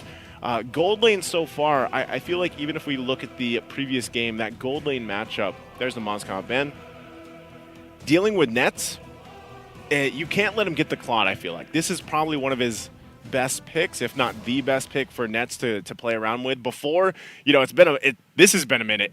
Bruno has not popped up here like at all for a lot of teams, but Nets also loves that Bruno pick. Does play the Claude though to a T, and that's what we saw here. So I'd love to see E7 if they wanted to go ahead and play, you know, with like trying to get the advantage. Either they ban out a marksman as well, because the Mozkov has been banned here, and that narrows things down a little bit further, or you try to pick up the Claude in this exchange. Whatever Homeboys is going to give up, then maybe you swing back. You either get the Claude, you get the Roger, and then you lock in the Mage. Because it looks like Homeboys, they might go for the Roger, right? Depending on how these last couple bans go out for the first phase. You saw the Harith already take it out here. So we'll see exactly what the Homeboys plan is going to be this time around. All right, so it's going to be the Chip and the Harith bans, so the exact same bans as game number 1. And for Homeboys, if you guys are a Homeboys fan, that's great, you know? If it ain't broke, don't fix it. That was exactly the banning phase that they used to dominate E7 in the game. But for E7 particularly here, even if they get a pick onto Chan, are they that confident that, you know, giving the Claude over, like you mentioned, to Nets, someone who's been able to perform consistently on the Claude, given over maybe even the Vexana over to Udil? Yeah. Udil has only played Vixana, I believe, in a wild card. And I think for the most part, even back in MPL ID, when he used to play in MPL ID, Udil is always like this, dude. If he wins on a pick, he's like, why should I even swap? Yeah. He goes on Farsa, wins on Farsa, plays Farsa the entire season. Now it's Vixana, so he's definitely found a new favorite there. Yeah. I'm glad it's new, because I would be pretty surprised if he still wants to play Farsa after playing Farsa the entire. It could work, but it does seem like he wants to utilize that Eternal Guard more than the Feather Airstrike now, and wants to have like a beefy boy protecting him in the front. But feel a little safer, you know. This is the exact same bans, which I think it should be, because I think the Roger would be a bit deadly to leave open, knowing that both Nets and Chibi. Oh, they banned the Claude. Oh, the Claude ban comes through, but you leave open the Roger. This Homeboy's just swinging for it. Oh, the Claude is a great ban. I understand. You mentioned it. It's great on Nets, but the thing is the Roger could be flexed, and both Chibi and Nets can play it so well. Chibi, just yesterday, it was the same kind of build that we saw for the there he is. For the Joy. But yeah, Sky Piercer, War Axe, Endless Battle. He didn't even go for the Windtalker. That was how ahead he was. Yeah, they're happy with this too. They're smiling about it. You can see that. It's interesting because he's only got a 44% win rate, but that's because he's been flexed. I would say his statistics in the gold lane aren't as good as we've seen them in the jungle, and that'll probably carry over even into the group stage. We'll have to see how that Roger changes, because I think one of the things teams really have to have like an answer for is dealing with the Roger and dealing with the Lings that have been popping up. This is still going to be an Edith that's locked in here for E7 in this first phase. Let's see. Do they go for the mage? Do they lock it in here already, depending on how this goes? Because the Edith actually is still... Wow, what? It's the same 2 picks. They go with the Bane again. Okay. They should change the third pick. They should change the first... Maybe they're just trying to look at Homeboys first. You got the Roger already. Are you going to pick up the Vixana again? If you do go for the Vixana... Okay, that's like I said, it'll probably be the Vixana, and then same. Okay, we're just seeing. You know what? What's scary? We're seeing a change, but that was actually a good change for Homeboys. They got a better pick than the Claw. They got the Roger. Now they have 2 flex picks, right? In the previous draft, we saw the Claude and then the Ruby Vixana, which means that the Vixana and Claude, we know where it's going. Ruby, a bit of a flex. Now we get to see the Roger, so now it's going to be even more confusing. If E7 go for Minotaur, we're in the Twilight Zone. Oh, man. It'll be very scary for E7 if they go for the Minotaur. I mean, it's good for their combo. I get it. But also, you can see the previous draft right above there. I just had to, look at it again. Just confirm it was the previous draft. Confirm it was exactly the same. I guess we'll see here if it's going to be a change. Maybe they go for a mid laner. Maybe they even go for a... Oh. Okay, there you go. They pick up the Eve. But Eve wasn't bad. So... Technically, they could have gone Minotaur here, and they could have gone for the Eve, right? Yeah, they could have. She wasn't banned in the previous game. But you know what? Miracle, this follows what we were saying they should do. Yeah. Mage, first phase, I agree. Yeah. Lock it in. All right? Entity 7 has locked it in. Chan's got it, and this is a pick that, he does play. He does like this pick. It does provide that death box potential when you're going into the objectives. The only thing I hope for is that they're able to actually get to that point where they're able to contest against the objectives because of the mere fact that that's a Roger on Homeboys. And if anything is to be said, Roger will snowball the heck out of this game number 2. And looking at this too, a little game fact here before this decider match. Nets 27 had a 27 KDA. Wow. It's the highest among all the wildcard players. The second highest is Sapot with a 9.33. 2 Homeboys players. 2 Homeboys at the top of that KDA standing here. Wow, 27 KDA for Nets. And that's what I was saying, at the end of game 1, I was like, man, even if they had an answer for Chibi, you got to have an answer for Nets. Because Nets really is just... Nets, especially when he gets a Claude. So that's why I'm saying, I actually like the fact that Entity 7 decided to go that route, ban out the Claude. It forces Nets on something else. So I'm also wondering what Nets will pick, because he is one of the players that likes to play the Harith in the gold lane, but that's banned out. So we might see him bring up maybe something new for the gold lane, unless this is a flex. Unless the Roger is flexed for Nets in that gold lane. But as we get through this second phase of bans, the Terizla is banned out, the Minotaur, like we mentioned earlier. And, for I think both the teams, this first phase is good. It's locked in. I mean, it's nearly identical but the Eve I like better than what we saw last time.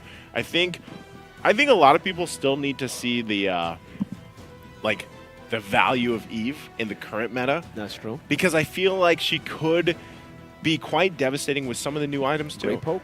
You know, the poke is actually pretty good.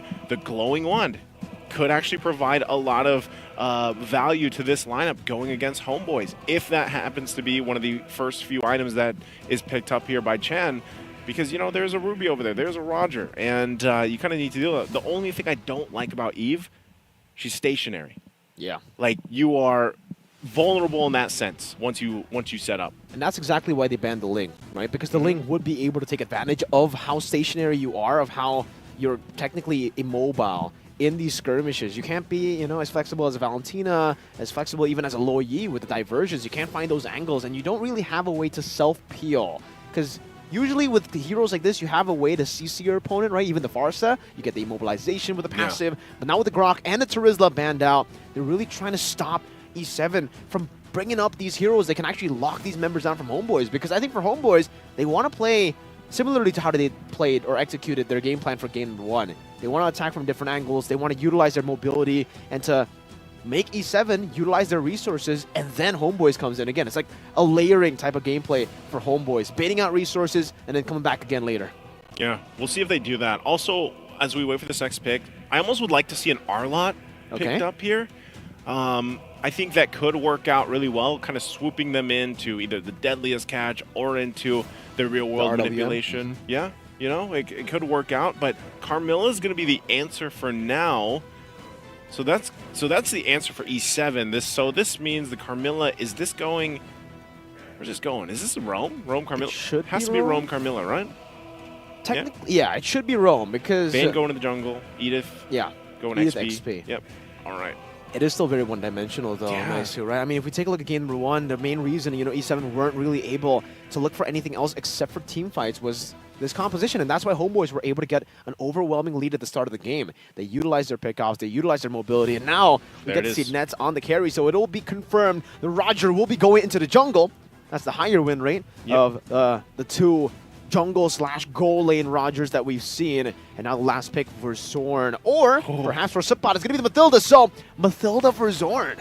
Yeah, this is a great last pick here. And it's funny because Mathilda in a way is kind of slept on now, which, you know, she was in this kind of mode where she was banned out constantly previously in the year, but a lot of teams don't want to pick her up as much, but she still provides a lot of value. And this, really, the value that comes from Mathilda with this lineup from Homeboys is the guiding win. Mostly, I'd say the guiding win, allowing the carry to maneuver around a little bit better, because there's a lot of lockdown that could happen from E7 in the form of that deadliest catch. You know, even the Curse of Blood will be able to set things up for Entity 7, despite what they have here for Homeboys.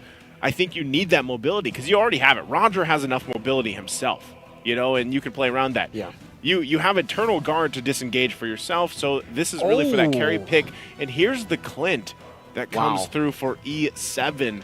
Interesting. This is, you just look at this lineup. Mobility versus stand your ground. Just stand your ground. Post up, fight it out, and hope, too, that, you know, you can make it through. Because I still would say, like, it's almost a similar facet here for E7. They want to get to the late game. Clint can do quite a bit of damage, but he needs time. You know, he's going to get time to get to that high noon status.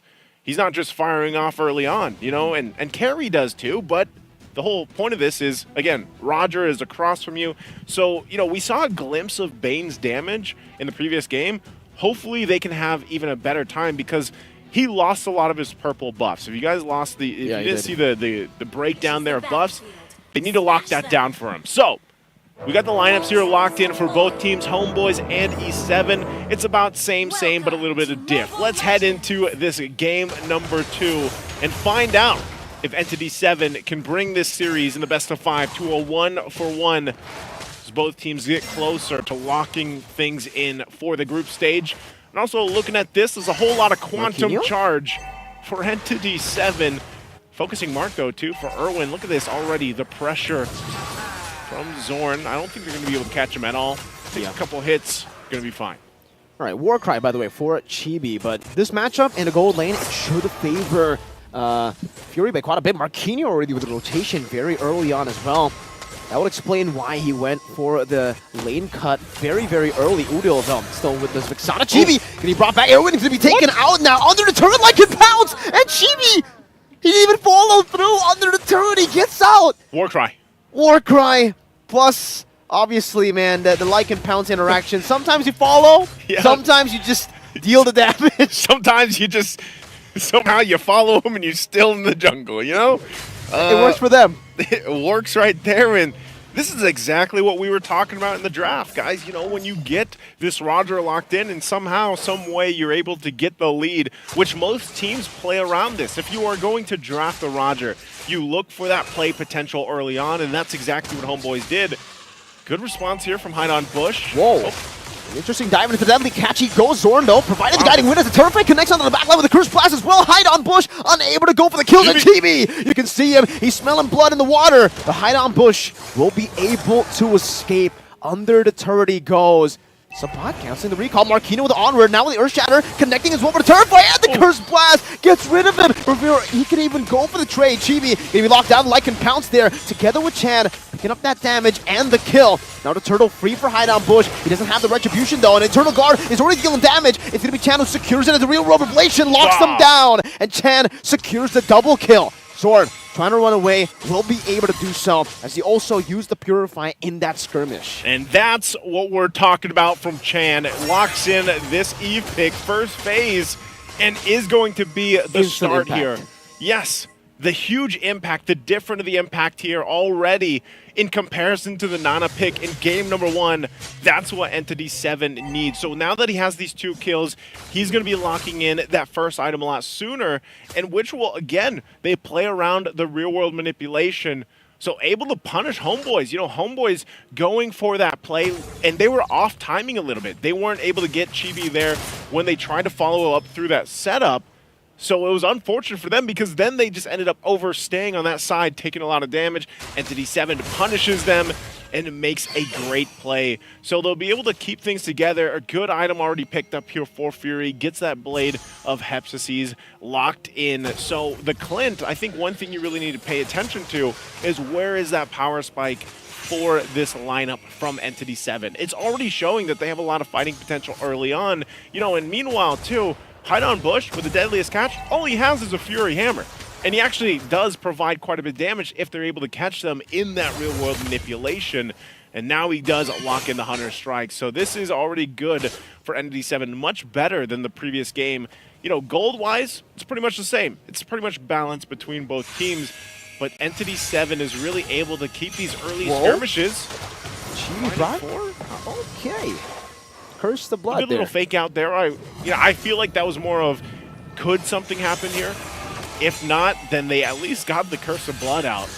They might still try to do the same thing on this side of the map. They're going to be slowed. Good deadly catch by Hide on Bush.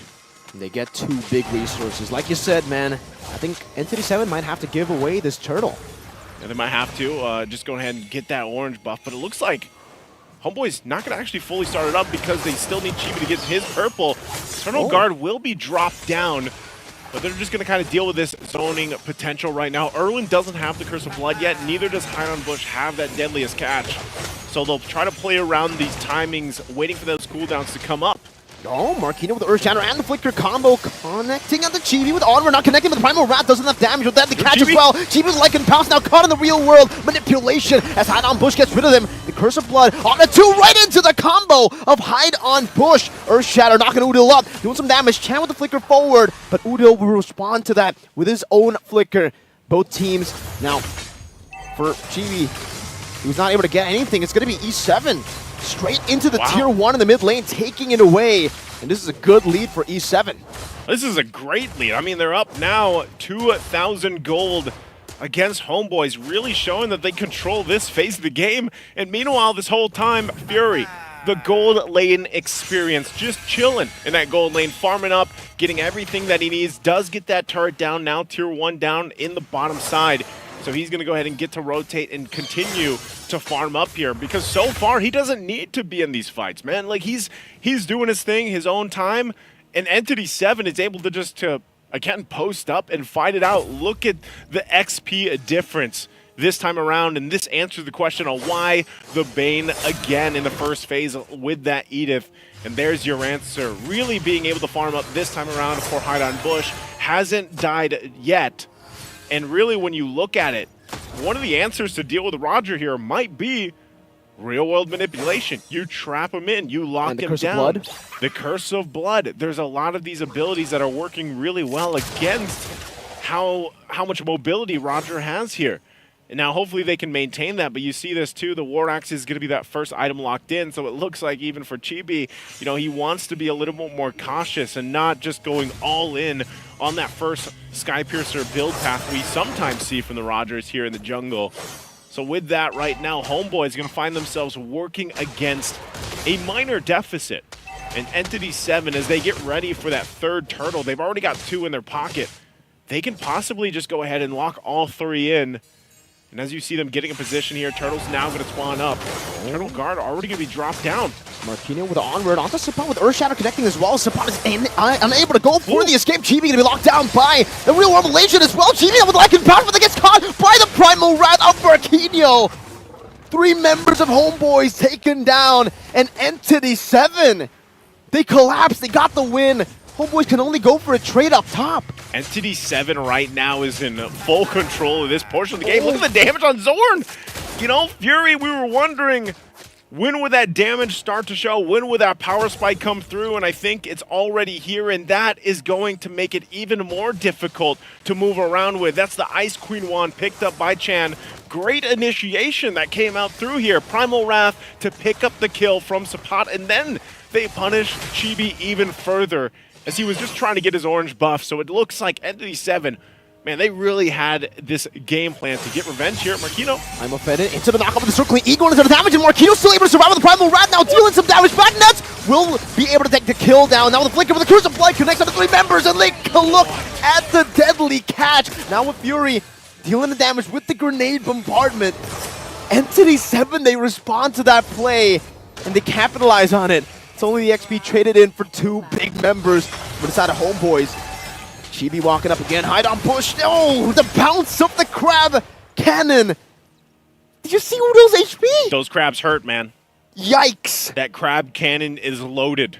And like you just saw, the combination that we were talking about even in the draft, real world manipulation with the deadliest catch is able to just do so much damage. They even get the Sea Halberd to kind of work.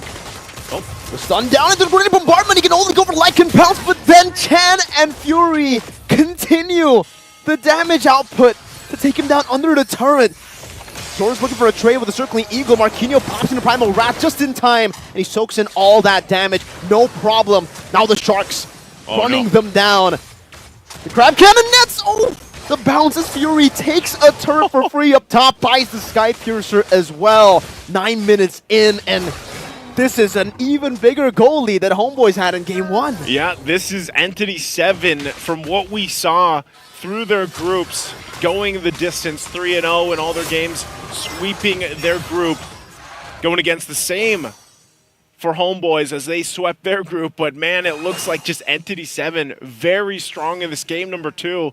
Look at the damage. Look at the amount of damage that this pick, this Bane is doing in the hands of Hideout Bush. Dude. Yeah. It's this is big damn, man. Like, and he's not even fully locked in right now in terms of the items, and so it's really, you're wondering, you know, what can Homeboys now do? They're finding themselves on the opposite end of things. That's already going to be the Lord Security here for Entity 7. And Homeboys, they're going to have to get prepped up and ready. For Nets does pick up the DHS, an endless battle for Chibi now as well. Wow. Some of those items still paying, I mean, you could say they could pay value to this lineup for Homeboys, but right now, as you look at the disparity in terms of items, they're having a difficult time fighting. You almost have to rely on them to get the ultimates out from Entity 7, especially the real-world manipulation, but it looks like they might just find themselves on this defense. The Lord making its way up top. Chan now also picks up the glowing wand, so that even helps further dealing with some of the possible shielding and sustainability from Homeboys. as that Sea Hilbert is already locked in too. There, they go in. There we give the flank. Meanwhile, Lycan pounds into the back line. Chan's gonna be shut down. GB in the midst of it all, going for the team fight now with another Lycan pounds. The Earth Shadow will connect. The Primal Rat will lock them down to get munched on by the Sharks of the deadly catch. Hide on Bush. Only now does he buy the Sky Piercer. I thought he already had it with how much damage he was doing. Now in the mid lane, base turret. That holy defense already getting procced down, as now it's going to be Fury with the grenade bombardment together with Hide on Bush, munching on the base turret HPs. With the First Lord, they're able to take all three up top of the Lord, down below with the Sharks coming down again onto the base. Udo trying to do some damage to the Curse Blast as well, but Erwin will just walk it forward 11 minutes, Entity 7! Where is... They didn't even have a chance to defend. I mean, Hide on Bush was not hiding anywhere. He just goes in, knocks down the base, under the 12-minute mark. Entity 7 came back in game 2 with a vengeance, man. Wow. Sky Piercer. When he got the Sky Piercer, I was speechless because I thought he already had the Sky Piercer. How was he doing that much damage? This is Bane. No wonder it's first pick, right? Now you really see it. You really get to see it in Marquinhos this game on the Edith. We're sorry for downing that Edith first pick. Bro. Yep, we're sorry for downing these first two picks from Entity 7. This one worked well. You know what? I think the biggest change was just the Eve, man. The Eve, and I would say giving away the Roger instead of the Claude, right? Because for the Roger, I guess for these initiations, you can't disengage instantly like the Claude, so you can't get locked down in the team fights. Huge value. Yeah, they should be happy about that win because, man, did they come out, and now it's a 1-1 for the series. We're going to be taking a quick short break before we come back. Sit tight.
لحظات البداية عاشت معنا.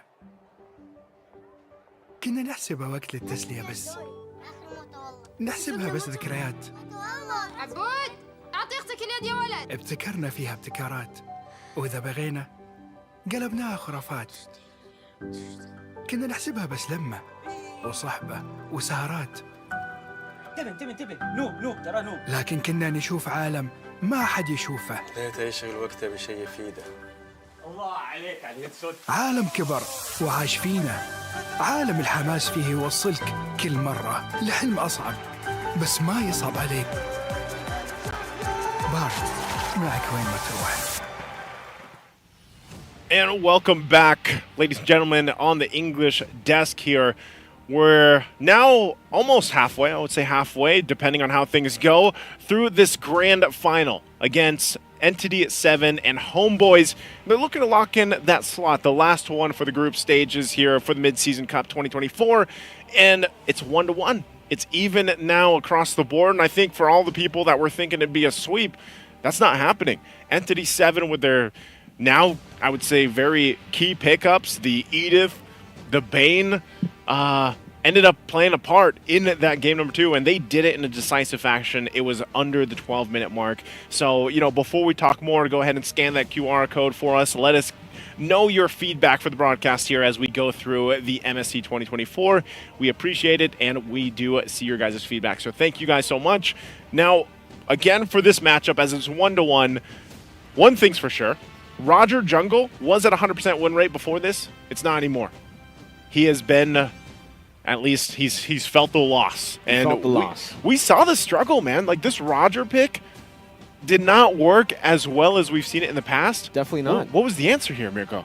I think the answer was just that for E7, they had a way to actually lock him down right as he goes for the Lycan Pounce, right? Because he goes in, once you go in on the Roger, it's really hard to disengage, especially, I mean, technically not even that, right? Because in that game, they had ways to disengage. They had a Mathilda to bring him out constantly, but the fact that they had so much CC, Curse of Blood, the Primal Wrath also to lock you down, but before that, the Earth Shatter. Yeah. So many layers on top of that, so much damage, and you mentioned it, the Eve, the real world manipulation that locks you down as well inside of that immobility field. You're going to have to blink out, and that's why the Claude was so prio. They prioritized the Eve because they went for the Claude ban already. That blink, no longer there. I think it was very clutch here to pick up the Eve, and that's kind of what we were looking for. You know, Nana didn't work in game 1, bring out the Eve. Hide on Bush here on this Bane pick, now back-to-back. Like I said, he came out with a plan this one because he had a difficult game 1. We actually had good damage in game 1, but he didn't get any time to really even have the purple buffs. He wasn't able to rotate the way that they wanted to because they got so far behind in terms of even that jungle. But this time, you know, Hide on Bush was a huge component to this lineup working. And even if you look at the items, you know, he picked up, like Mirko mentioned, that Sky Piercer was later. By the time the game was nearly done, he locked it in. So just with the Hunter Strike, pretty much the Hunter Strike and the BOD, and then he had the Sea Halberd, Deadliest Catch was it was deadly, man. You know, mind the pun, it was crazy to see that amount of damage in the real world manipulation. And I think that layered together worked out really well, because what we're talking about is when the Roger is trying to sometimes even avoid getting, you know, some of the damage, they're using that Lycan Pounce. But when it's timed up with a Deadliest Catch, you know, the way that the sharks go through the real world manipulation, the timing is not going to be there. You're going to get caught no matter what. And that's what we saw really shut down and control this lineup from Homeboys. And yeah, interestingly enough too, I feel like with that Matilda pick, Zorn wasn't able to play his game. Like, I feel like Zorn is able to be a lot more proactive on some of those tankier, you know, roams that are, initiate with Matilda. You technically can kind of initiate with Circling Eagle, but you're more so there to protect the team by using the Guiding Wind, play it a little more passive on the back front, you know. And so I think that might have to be the adjustment here too for Zorn for Game 3. But I'm wondering, man, is this just going to be the same first 2 picks that we see from Entity 7? Like, are those the game changers, the Edith and the Bane? Or is it going to warrant a possible ban from Homeboys this time? I think they shouldn't overreact, right? Because that's the thing that E7 did. After game number 1, they didn't overreact. They weren't like, okay, our draft is completely like garbage. You have to completely just put this in the trash bin and go for a completely different way. No, they were like, all right, no, we have things in this draft that could work. We just need to make micro adjustments here and there. Maybe we don't go for the mid lane in the second phase and go for the Minotaur to lock you down. Maybe we go for the Yi first. That's a comfort pick for Chan that can lock you down, and it also adds in as another layer of CC on top of the damage. And you mentioned it, Glowing Wand. Now you can get that down onto any one of the members on the other side, and maybe that's why the Mathilda has really fallen, right? Yeah. Usually, at least in the early to mid, you're able to get so much healing, so much sustain to the rest of the team. But because the Glowing Wand now has the NOD effect, that Necklace of Durance, and its first item for most mages, you kind of lose out on that sustainability that you were able to dish out back in the day.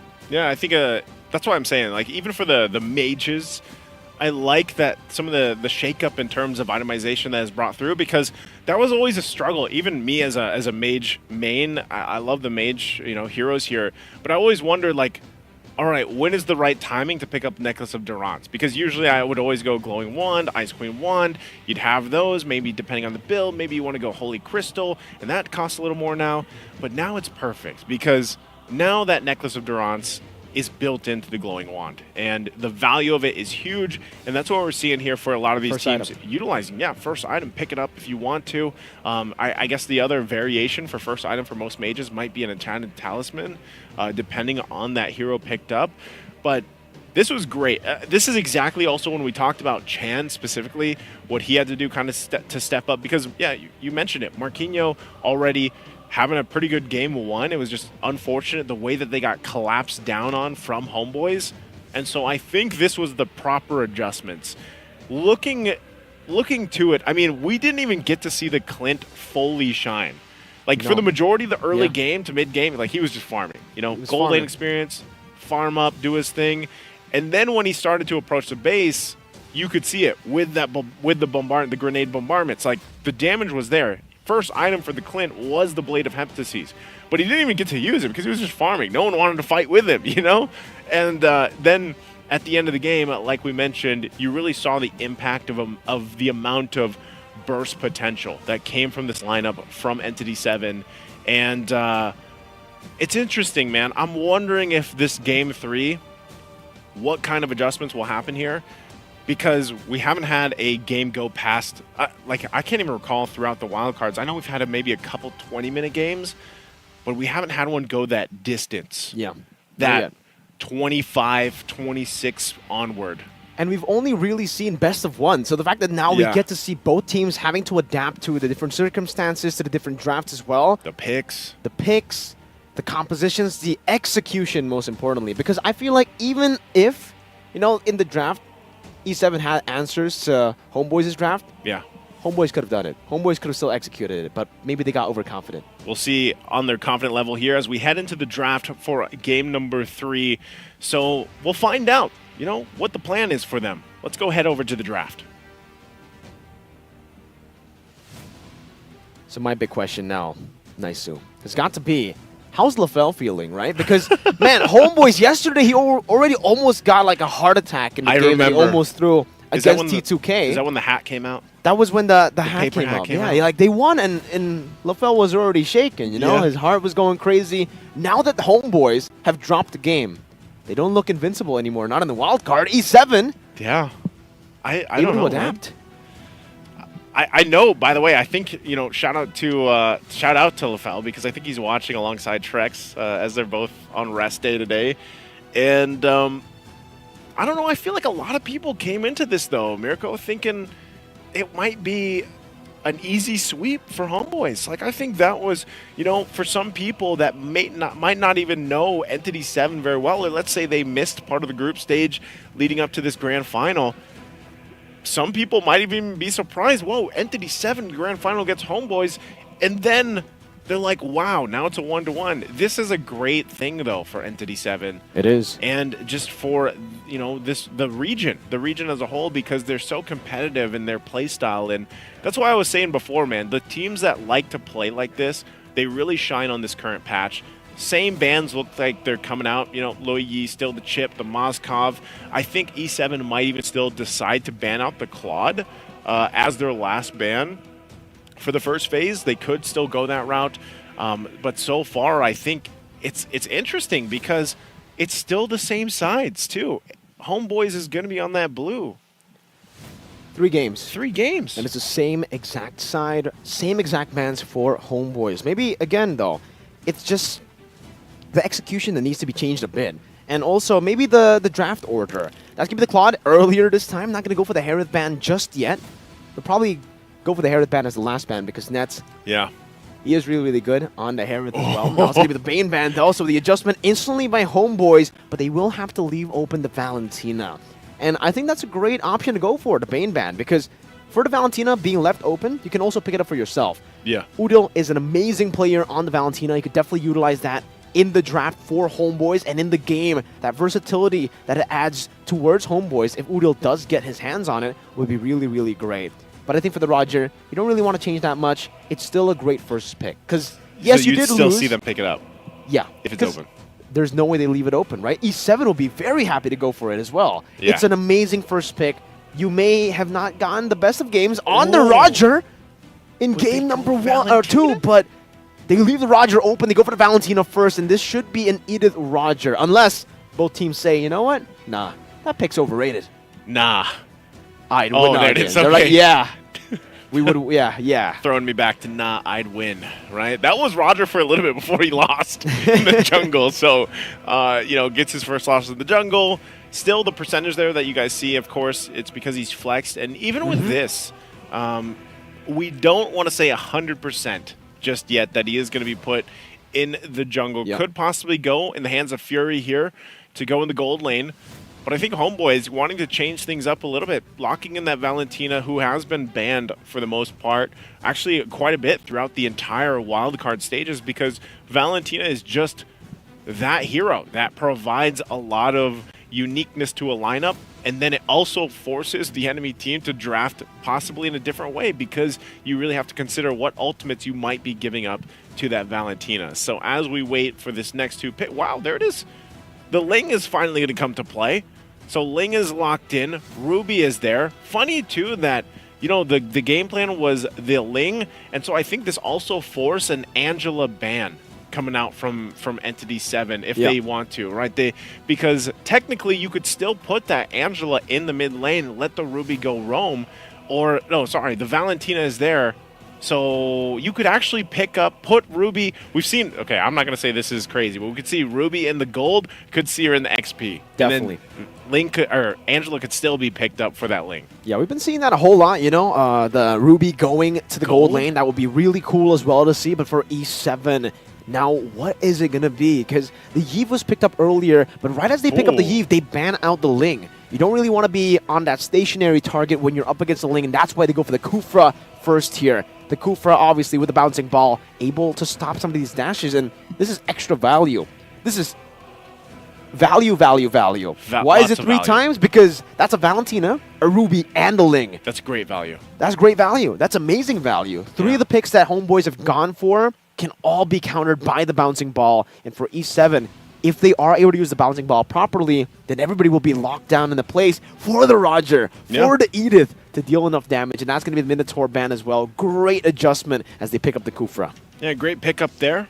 We see here, too, Chan is at 72,911 average damage. He's the highest of all the players for the wild card teams here, and which makes me think what mid lane pick he's going to go ahead and pick up to deal with this Valentina.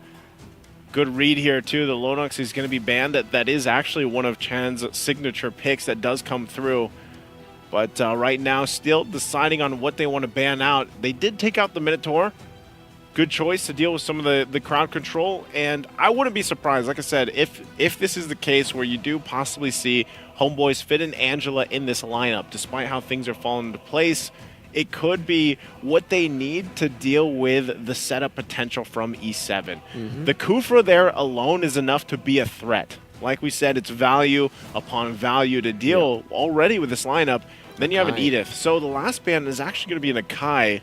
Interesting ban that they go that they ban out the Akai when all what were they thinking? Akai going roam? Yeah, I mean, game number 1, Zorn was able to utilize the Akai as a roamer. Yeah. So technically, you definitely see what they're going for here. You definitely see the respect given over by E7 to Homeboys.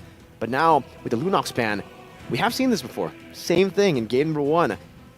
Homeboys started to nail down these mid laners. And in game number 1, after the Lunox, it was the Lilia ban. I think they should be okay up against the Yve now with this kind of composition, and they should actually find a lot of value to go up against the Yve with the Valentina stealing away the real-world manipulation too. So Lilia should still be the ban for me particularly. No, they're going to go for the Vexana. Adds a lot of sustain, adds a lot of peel and cover, CC for your team with that Eternal Guard and a good Terrify instant almost, and Vexana. What do you think of that? Do you think it's a good ban? Because we haven't seen Chan on it much. Yeah, we haven't seen Chan on it much. I think it's more so just dealing with the fact that they already have a ton of like knockups with a Kufra alone, so you don't want to deal with an Eternal Guard being dropped on your head. Yeah, it's a little too much, that Wombo combo to deal with. They might be looking to force E7 to even pick up, like you said, the Lilia. Novaria is still available. You could go Farsa if you really wanted to. You should be okay even on the Farsa, dealing with the mobility from this Ling pick here. There's a lot left in the mid lane. What? That is neither That was a of what I'm synchronized thinking. what, bro? Yeah. Right as the Eudora gets picked up, E7. That's instant CC, instant burst. I get it up against the Ling. But also, well, I mean, technically, if you think about it, right? They already have DPS from the Edith. They already have lockdown. So you just need instant burst now. So who's instant burst? One of the OG heroes. Oh, man. When was the last time we saw Eudora? Well, Mincetar picked up as well, so it's going to be the Mincetar gold I'm feeling for Homeboys here. No Minotaur to combo it together, but they do have an I'm Offended. So, what, the King's Offended? The King's Offended. Because yesterday LaFell said King's Fury. Because now of it's the King's Minions Offended. Fury. And the Grok. King's Offended charge? King's Offended charge. So wait, okay. Is this Mincetar, you think, Mincetar gold or XP? I think it's got to be the Mincetar gold up against the Roger. I think they want to try to counter the Roger. That was the same way they did against T2K yesterday when they went for the Roger in the gold lane. But what if the Roger goes jungle here? That's the thing. E7. That's why the flex pick is really good. I guess for the Mincetar, you still find value later on against the Roger. But yeah, in the lane, not so much. So I guess we'll see. What do you think? Personally, I'd much rather see the Mincetar go gold because he can be a threat. Oh, man. Ruby, put her in the XP lane. Just deal with that for now. But okay, Dairoth. So this is going to be a Dairoth jungle, right? This is going to be a Dairoth jungle. jungle. Locked in. Very interesting draft for I love game it. number 3. I am rejoicing because as we sit here and we might react like this is great to see because this opens up so many doors and avenues for teams to kind of test with. It makes me really think about what we could possibly see in the group stage as well. You know, and this is also the beauty of now being in a best of 5. Like we mentioned, we went through a whole bunch of best of 1s, and something like this, these type of adjustments for these lineups are great to see, and we'll have to see. I'm actually really curious about how the Eudora is going to work into this composition. Like you said, obviously right away you're like burst damage is what you're going for here, but once you use everything, like it's kind of done. Well, I mean, what else can you do? There is an on-demand stun that you might be able to play around with. But let's see how both teams deal with the lineups they've brought to game number 3. Homeboys and Entity 7, a 1-to-1 for now in this best of 5. Looking to cap out game 3 to get to the match point. And we'll see as they get us situated here. Yes, Chan on the Eudora pick. Still running the Lethal Ignition actually as well. Look how aggressive. Actually, they're going to go here. Erwin doing a job. I think he's that's quite a bit of damage. Dealing a bit of damage onto Erwin. Still has the flicker too, and he gets the dash, but Udo follows through as well as Chan. Tries to go for that cheeky little stun, and that's what you expect from the Eudora. It does seem like, at least for the Eudora, I think it fits Hide on Bush's character and name a bit more, right? You want to be hiding in these bushes. But Chibi flex the Lethal Wanderer, no problem there, even with a little bit of a delay from the Kufra from Erwin invading earlier. Okay, looking at it too, I really want to see how the rotation's going to be with both of this. This is a lot better though for Zorn to have the Grok, I would say, work around this, find set of potential. I think one of the things that they have to watch out for is this Dairoth. Whoa, we know that he can shred. Look how much pressure's here. Well played already. Utilizing this pressure, top of the blades, right into the knockup, and now it's going to be the Missile Strike that goes in, but Nets is still able to claim first blood. Wow. Overextending. Hide on Bush gets caught. Oh, hold on, mid-late. I think Erwin's going to be fine. That Spear of Glory able to pull him in so he gets the additional shot from the turret was exactly the punishing moment that Homeboys needed there. Okay, Nets. That was an interesting interaction. Did you see that? Yeah. So if you use your ultimate on the Roger, you can actually cancel out the grab part. That's a cancel on the recall of Nets. Trying to delay it now as Fury tries to shove the wave to punish Nets, but he'll stop the recall. Zorn in the mid lane, gonna be chunked as well. Chan doing some damage as well. He's gotta be respecting this because Chan will get his ultimate. Oh, that was close. He's got the Thunder's Wrath now. But man, Entity 7 will just go ahead and take the turtle here. Getting the objective, put the pressure. That's a stun now with the Thunder's Wrath, but he's able to steal the Primal Wrath now, turning it around. Supat with a flicker forward, and enough. I am offended. But Erwin will be able to escape. Now it's going to be a flicker and another Shatter. GB dives in deep, picks up the swords, but Udil will be able to shut some damage with their Shatter. It's going to be Marquinhos still with the Primal Wrath, dealing some damage now, getting out with the Onward as well. Supat going to be chased down by Hide on Bush as the power of nature will be enough by Zorn. Hide on Bush stepping forward, getting that physical defense shred, but the wild charge gets Zorn out to safety. Chan's going for it. But surely wanting to go for it, doesn't have the flicker to barrier. Oh, Chan, he's caught there. Doesn't want to go for the last kill, and he decides to walk back up as Udo gets spotted in the bush. Now it's going to be Hide on Bush, jumping on the support, trying to go for that assassination. But I don't think you can do that, not to the fighter. Okay, very interesting, just extended skirmish that turned into all of that. You know, looking at this too, I'm really going to keep an eye on where this build path is for Nets with Mincetar. There can be some changes here that we see, of course, build path-wise, but not going to be a threat too early on just now. A lot of it's going to be utilizing that the ultimate, the King's Calling, to help with some of this fight, and maybe even the Spear of Glory if he can grab the right target here. If it happens to be Chan, Chan doesn't have his flicker available just for now. Oh, deal. Fires Rage into the Abyssum Strike. Hide on Bush. Not hiding at all in this game. Hide on Bush is just, when he gets this Dyroth, like he knows the timings and the positioning so well. And just the way the Dyroth works, able to shred through some of this armor, you know, it makes you even worry for Zorn on the Grok, you know? And with that, they have enough setup potential that Hide on Bush can actually just kind of swoop in, get that penetration through, and then the Abyssum Strike. So, and even Marquinhos, man. Marquinhos has been on point. This is his third Edith game in the series. And I'm surprised earlier he was able to... Oh, hold on. Mid. Another Abyssal Strike now knocked up in the wild charge. Chibi should be able to take this kill, and he does. Meanwhile, up top, Nets. Now when the King's Calling, Fury still able to scratch him down. Even with his soldiers, it's not enough. Marquinhos stunned up, has the Primal Rat. Now the time of the Blades used up. Two-man knockup into the Blades. Erwin gets a three-man rage, and now tries to go for the steal, but Udil secures it. That's a double kill. As that's going to be Chan. Locked down on the Defiant Blade. Stunned up, Thunder Rat not there. Chan will be taken out. Udil picks up a triple. That was such a good Guardian's Barrier, right on point. Able to collapse that in and get the triple.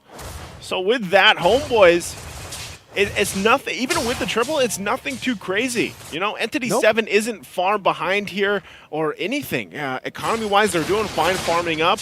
So they finally kind of dealt with a couple of the problems, right? Hard on Bush did have that death, but even Nets, he does get the Corrosive Scythe available now.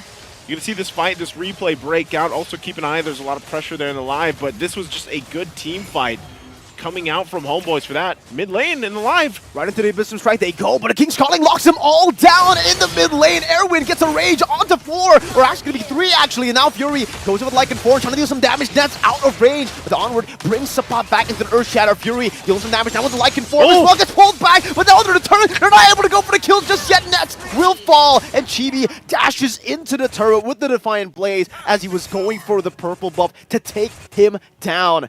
And now it's a Sky Piercer for Mr. Chibi. Chibi locks in the Sky Piercer. That was an amazing play from Sepat. Able to go in, flicker, I'm offended, grabbing 2, and under the turret they take Fury. Able to really punish him. And so, you know, that's one of the strengths, obviously, of this Ruby pick.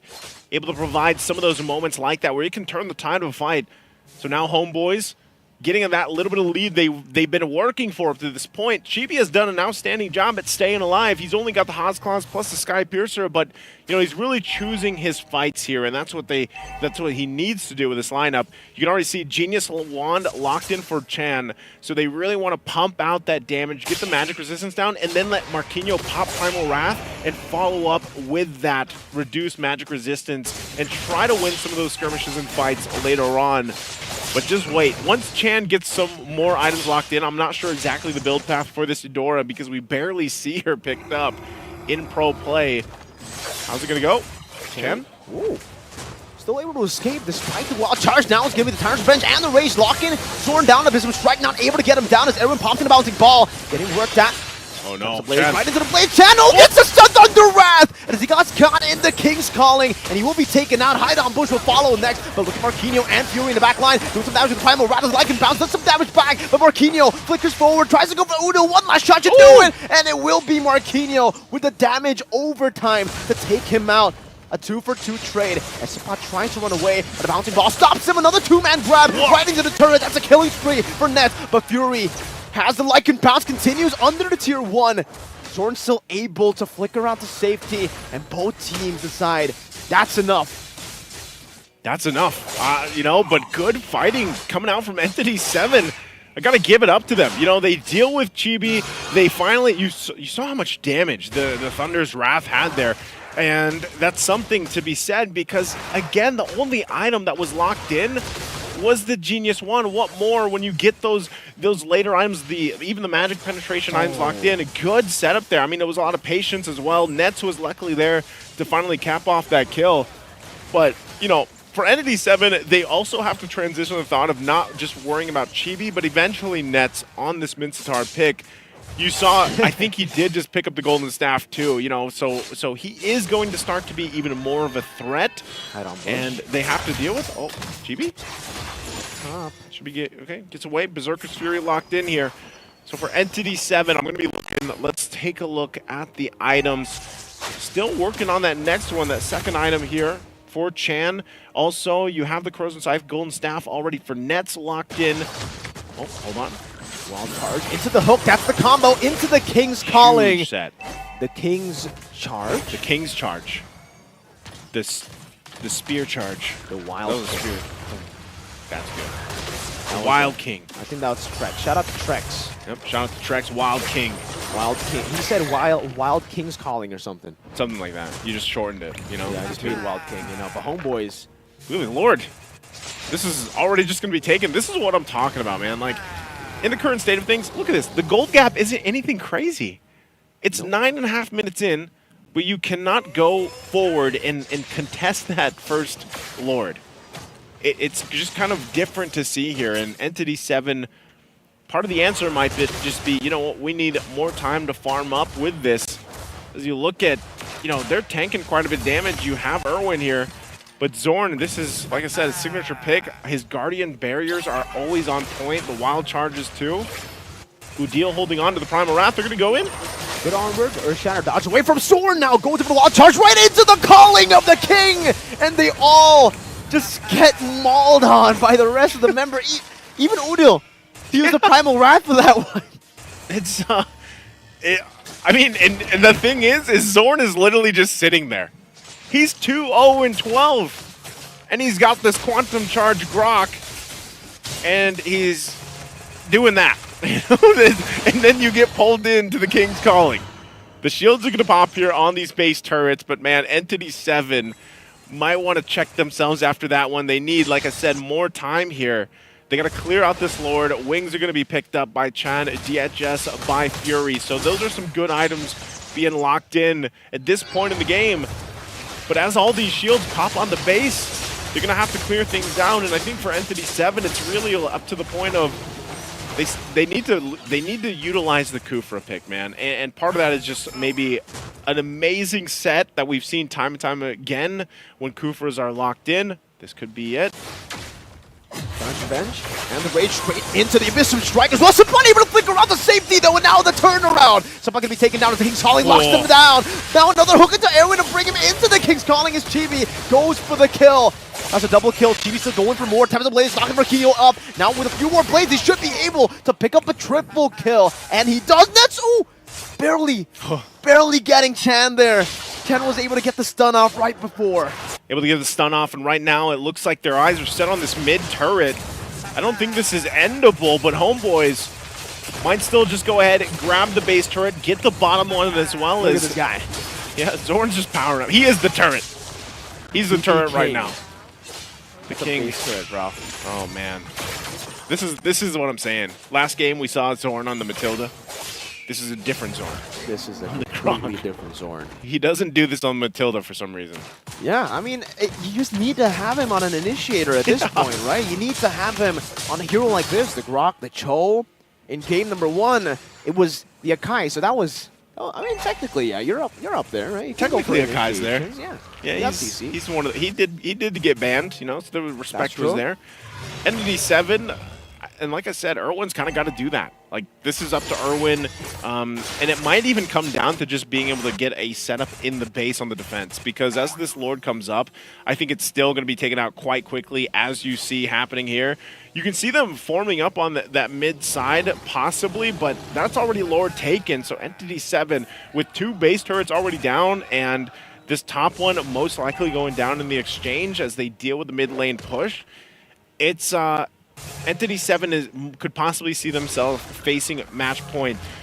Now, with this is where we have to see your setup potential with Irwin, plus Marquinhos. Is it going to be good enough with this lineup from Homeboys? They have to avoid the Spear of Glory. They have to avoid a lot, actually, to be forced into the King's Calling, and here they go.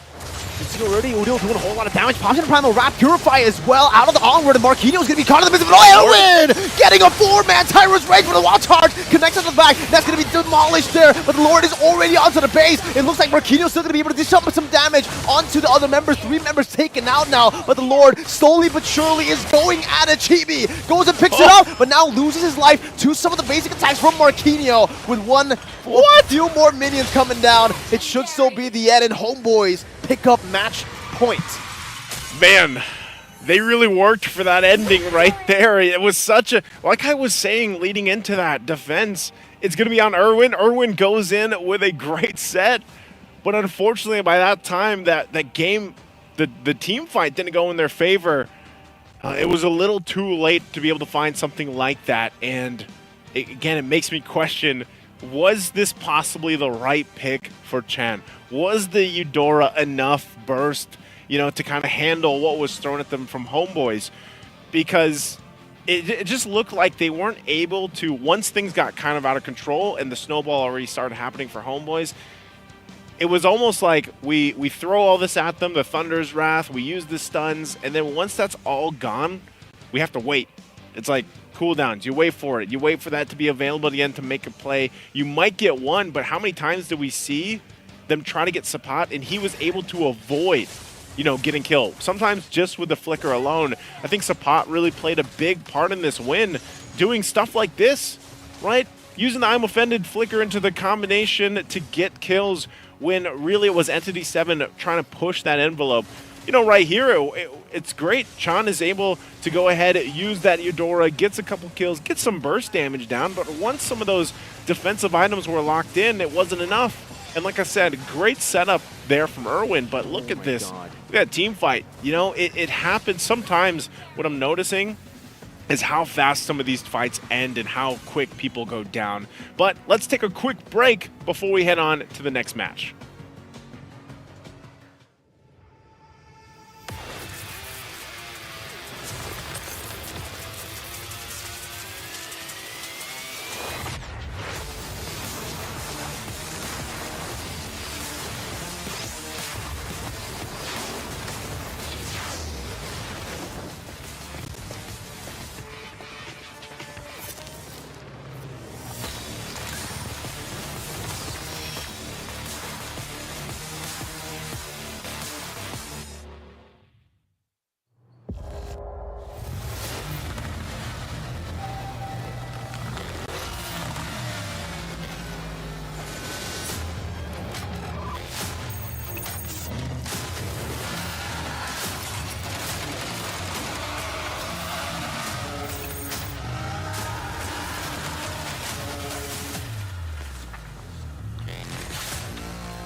New adventures bring new challenges. Even as the heat rises, dandruff and grease won't stand a chance. With new Clear Men, powered by triple formula technology.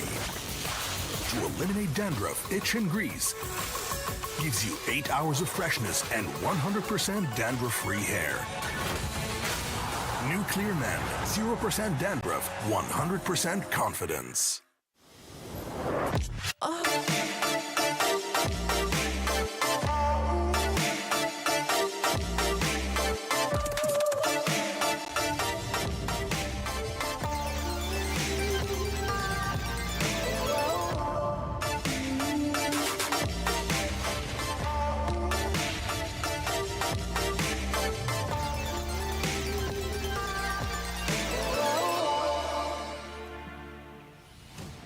And welcome back once again here on the English desk. It's Mirko, it's Naisu, and we are facing a match point for Homeboys right now as it is 2-1 in the grand final here for the wildcard stage. And we'll find out which one of these teams will go forward to the group stage for the Midseason Cup 2024 here at EWC. Man, I would say we've seen some good variations from Game 1 to Game 3.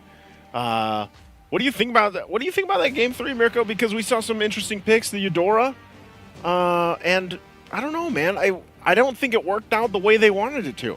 It really didn't. I think it kind of failed at what it was supposed to do in the early game. They needed a snowball. They needed to get Chan going, but unfortunately the pace was actually on the side of Homeboys. They were able to push the pace all the way from the start of the game as usual. I think in all 3 games, even in game number 2 in the loss that they suffered up against, Entity 7, they also got first blood. They were the ones to actually force out some of these early fights. So as long as that continues to happen, going for something like a Eudora, I don't think will work. But if Entity 7 can grasp that early game and go for these fights, force it out a little bit earlier, and hey, we might see the Eudora actually work. I think I'm glad that we saw it. There's still room for it to work in some different lineups. I think part of it was just like you mentioned, the fact that Homeboys was able to get that Ling, get control early on, and play the part. Because remember too, this Minsatar pick was something interesting as well, you know?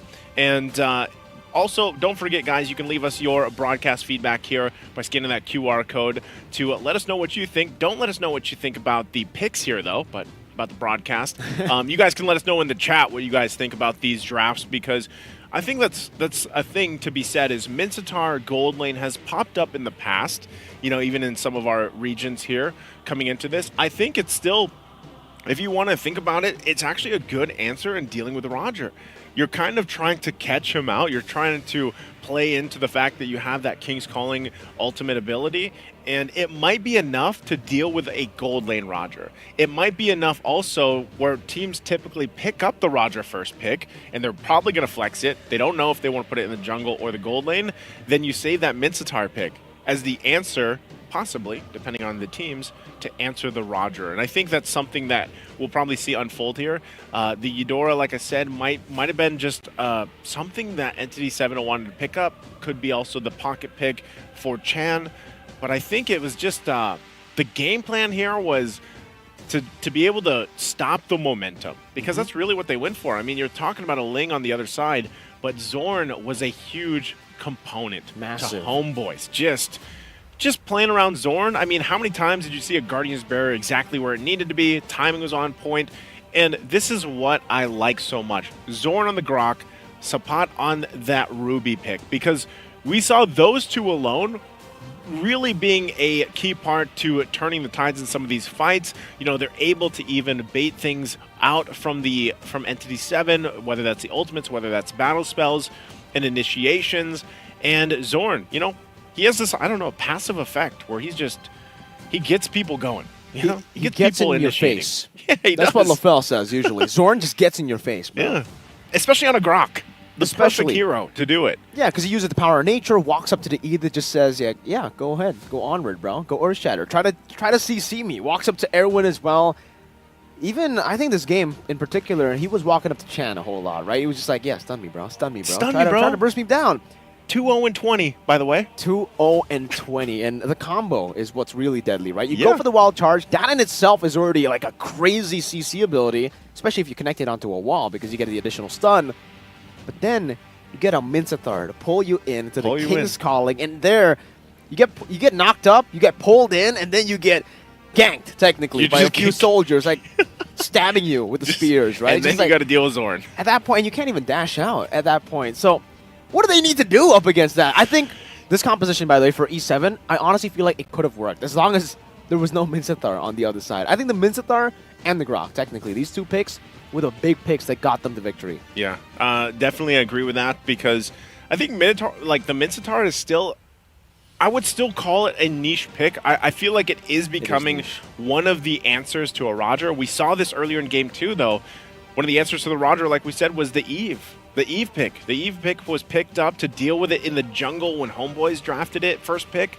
So now we're seeing things fall into place to deal with the Roger, I would say, at least, because so far that's kind of where this meta is going, where Roger and Ling are usually the priorities, I would say. We've seen Valentina maybe picked up a first pick a couple times here, but overall, it's really kind of dealing with momentum, guys. We haven't seen a game go super long yet. And I'm not sure until when we see that, because even when it comes to these Lord fights, you're not an LD anymore. You're not Lord Dance Enjoyers anymore, because You're so an LDH. far You're a Lord Dance hater.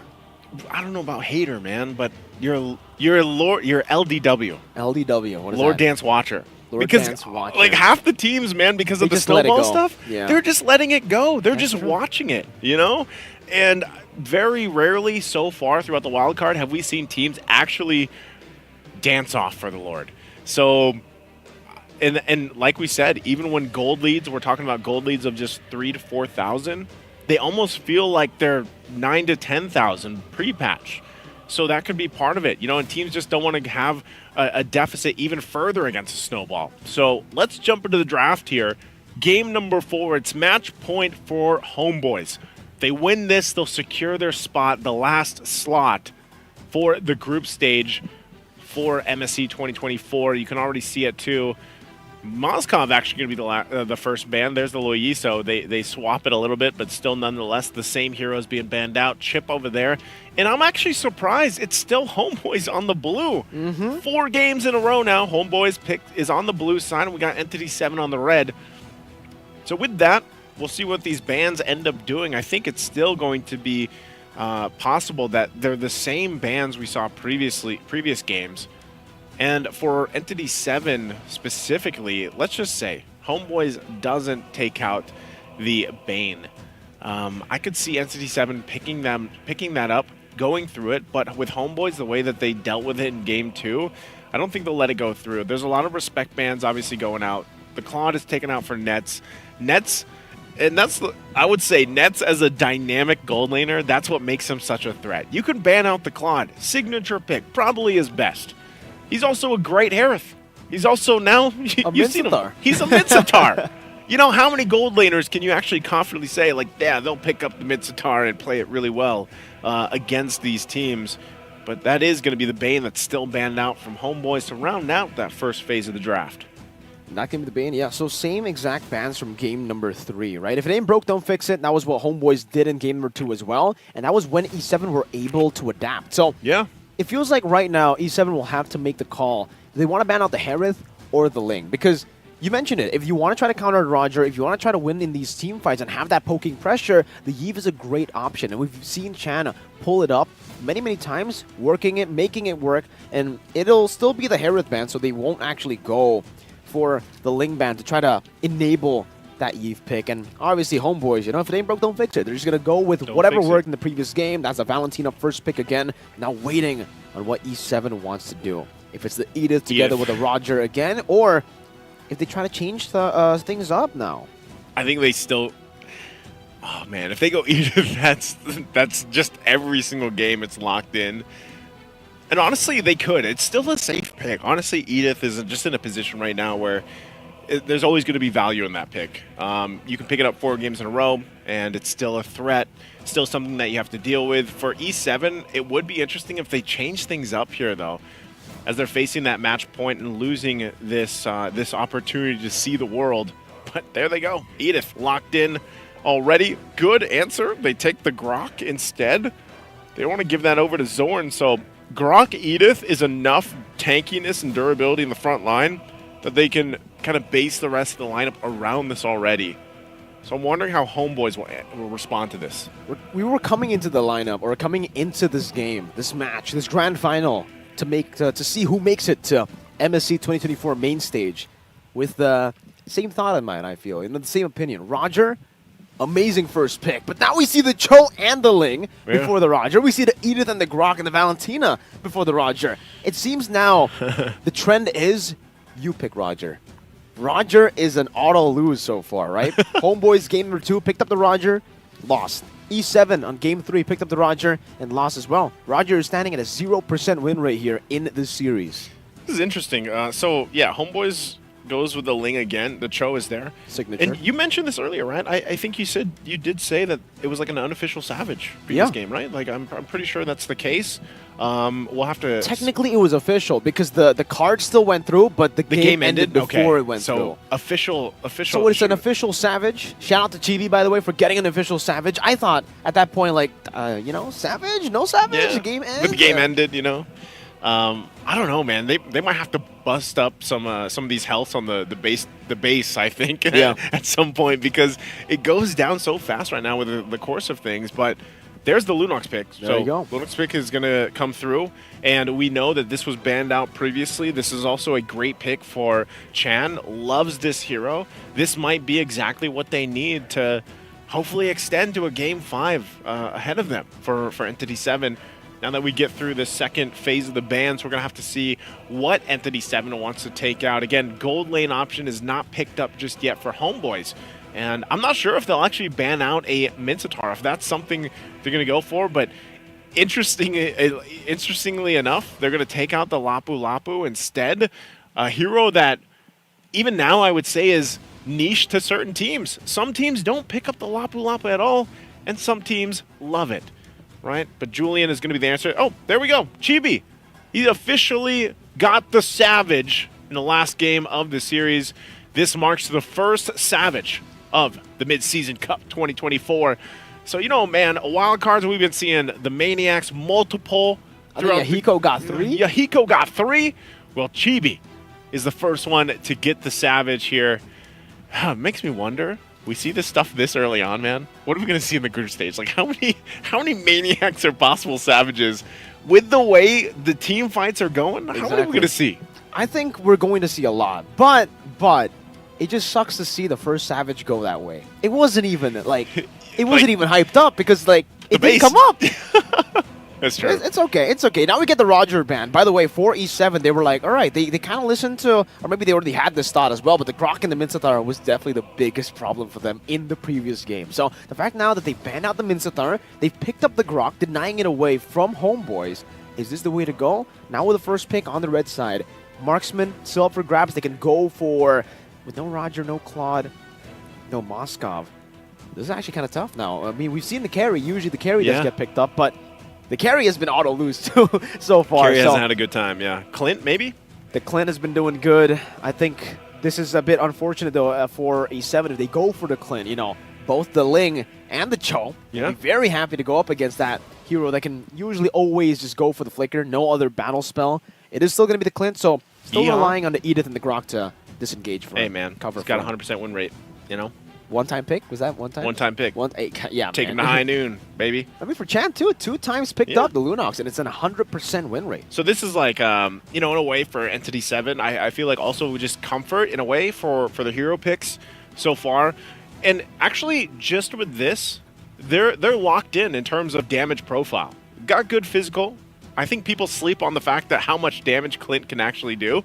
And also, Lunox is Lunox. Like, she just pumps out damage with the Chaos Bolts. Oh, there you go. There it is. I mentioned this earlier. Nets is a Bruno player, loves the Bruno, and is one of the few players that brings this hero out.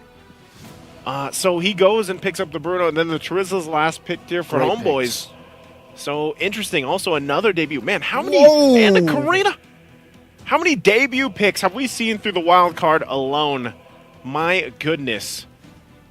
All right. Interesting way to kind of round this out also for Entity 7. That even furthers it, man. Like I was saying, their damage profile is great. Well, now they add a little true damage, of course, to that as well with the Karina. That's interesting. The fact that now they have so many layers of damage. They technically have 4 damage dealers in their composition, right? That's a Karina, a Lunox, an Edith, and a Clint. And for Homeboys, it's the same. Yeah. They have a Bruno, Turizla, Valentina, and Ling. I think me and LaFell were always saying this, but the team that has more damage output usually comes out on top in the meta. And for both teams, they are really banking on the damage output. And without further ado, nice to take us to game number 4. Well, we're going to jump into the Land of Dawn, possibly for the last time, unless Entity 7 can extend the series to game number 5. Homeboys are looking to lock in that slot to MSC at 2024 group stage. Can they do it with this lineup? Signature picks all around. Entity 7 will have to do something great here to take it further. Already mid lane though. Zorn should be fine. This is one of the interesting things with the Cho currently too. Gets a little bit of extra damage on those basic attacks. 180% rather. Look at him just battling out with Erwin. The passive just constantly being up. Now Erwin might be forced to flicker, and he does. Oh, man. Udil walks up or dashes up, deal that damage to force the flicker out, and Marquinhos even is taking a bit of punishment. Now Supat, oh, 3 swings of that hammer. In the mid lane, Shan forced the flicker too. They're burning flickers very early on. 2 flickers down already for Entity 7, and this is what I was saying with the Cho pick, man. Concussive Blast with that new passive there from Cho, actually pumping out 180% plus damage on that basic attack, man. It's surprising how much damage he can actually do, and that's what they're feeling right now. Already Chibi level 4. He's going to be kind of pushed out of the jungle here, but he wants that. Goes and pops the Tempest of Blades. Ooh. Goes in for the Defiant Blades as well. Just needs one more and goes out with a Finch Poise. GB claims another first blood. How many first bloods has he taken now? That's just crazy, man. I mean, the fact that he was 1v2, wanted to get that little XP camp, gets it, and then gets a kill under the tier 2 tower versus 2 members. That is the power right now of Ling, and I'm sure, like I said, a lot of people out there for the Assassins are rejoicing. Shan doesn't have the flicker here, so gonna have to be a little bit careful. We'll heal back up, and now with this turtle now spawning, and a little lead for Homeboys to work around with. Zorn, go ahead and do what Zorn does best. Taking the attention here of Entity 7 and just showing face, but it looks like everybody rotating except for the gold laners for this turtle. Udil holding on to that Primal Wrath himself. And Entity 7 still waiting, you know, on this level 4 for Erwin. Doesn't have the wild charge available. They might just call this one off. It does seem like they have no ways to actually enter around the turtle, and Chibi will be able to pick this up for free. Does use the Retribution still, up top by the way. In this lane, it's Nets who's actually winning it out in the trades. Yep, it's Bruno's just that pick. I mean, Bruno is still a good quality pick in the sense that he also just destroys turrets pretty quickly. And, you know, his ultimate isn't amazing or anything, but the amount of just damage that he has. Let's take a look at the. We need a Zorn cam or a Zorn counter here. We need a TP counter, bro. Yeah, we need a counter here. But going back to it, Bruno, great solid pick, especially once you get a couple items locked in. And once again, go ahead and grab the MSC pass for you guys here in game. Oh, that's a flicker into the way of the dragon, right into the Defiant Blades, and the Tempest of Blades is used up, but it's still going to be the brilliance from Chan as GB picks up some of the blades on the floor, gets out with the Finch Poise. And it doesn't seem like anyone's going to be dying there in that skirmish. Both teams disengaging, resetting again. Okay, let's take a look at the items. You can already see the Blade of Hephaestus locked in once again for Fury. Saw him do this earlier. The damage will come online already. Look at him going 1v1 with Nets, but look at already up top. Ooh. I'm not sure if they're going to commit on this. But one thing, too, for Hide on Bush, I'm looking to see when he's able to actually pump out and get the damage out on some of these targets. Again, the Karina is not a pick you see often right now in competitive play. They could make it work. They just, I think they just really want to farm up as much as possible. Cause there for Nets now too to deal with that bombardment range advantage that the Clint will have, so he can heal back up. But still, top side again with the Jikundo. Fury still able to flicker out of the Jikundo, not out of the Tempest of Blades though. Was Nets just keeps on basic attacking, and now it's Udo who's going to be caught, who's already stolen away some of the damage from the Primal Wrath, and now with the Wild Charge, they're still trying to delay the inevitable. Zorn is trying to sandwich Erwin under the tier 1, and now Erwin, where do you have to go? No way the dragon. Oh, shit, actually he does, but he doesn't even need to go for it. Erwin flickers back out, and Udil gets baited in right into Chance. Chaos saw the flicker as well, chasing Chibi down to secure a double kill up top in the tier 1. Great play, great response. Chan as well. This is what happened to them in the previous game when he was on the Eve, right? He got 2 kills early on, and he was able to really help the damage profile and the team for Entity 7, and that's going to be them taking this turtle, possibly. Penalty zone, lock at 2 members up. Zorn goes over to Jiku Noah as well, with the Retribution still comes out on the head on Bush. Still, Sapat's gonna hammer down as Chan goes over the Chaos Assault. As now Chibi goes over re-engage, gets knocked up 2 times by the Wild Charge, and the Earth Shatter still follows through, and it's going to be Marquinhos that gets picked off by Sapat. Zorn again playing force to flicker out with the Shadow Assault, not connecting. Good way of the Dragon to disengage, but Udil was still all alone, isolated from the team and taken down. So that was a good trade for Entity 7 actually, as Nets is pushing some damage down with the Worldly 2. The bounce, last one doesn't hit onto Chan, and he'll be able to escape. Like, do you feel like Worldy's a good ultimate? Like, do you feel like it's actually impactful? You know, I mean, as a gold laner, as a Bruno player, it's there. It's there? an ult. It's one of the ults of all time. Okay. All right. Well, you know what? We'll see if the impact is going to be there. Claus, like I said, is already locked in, working on the next item. Sometimes we might even see him. I'm not sure if he's going to rush the next item of Malefic Roar or what the build path is going to be here. But also, Glowing One was picked up.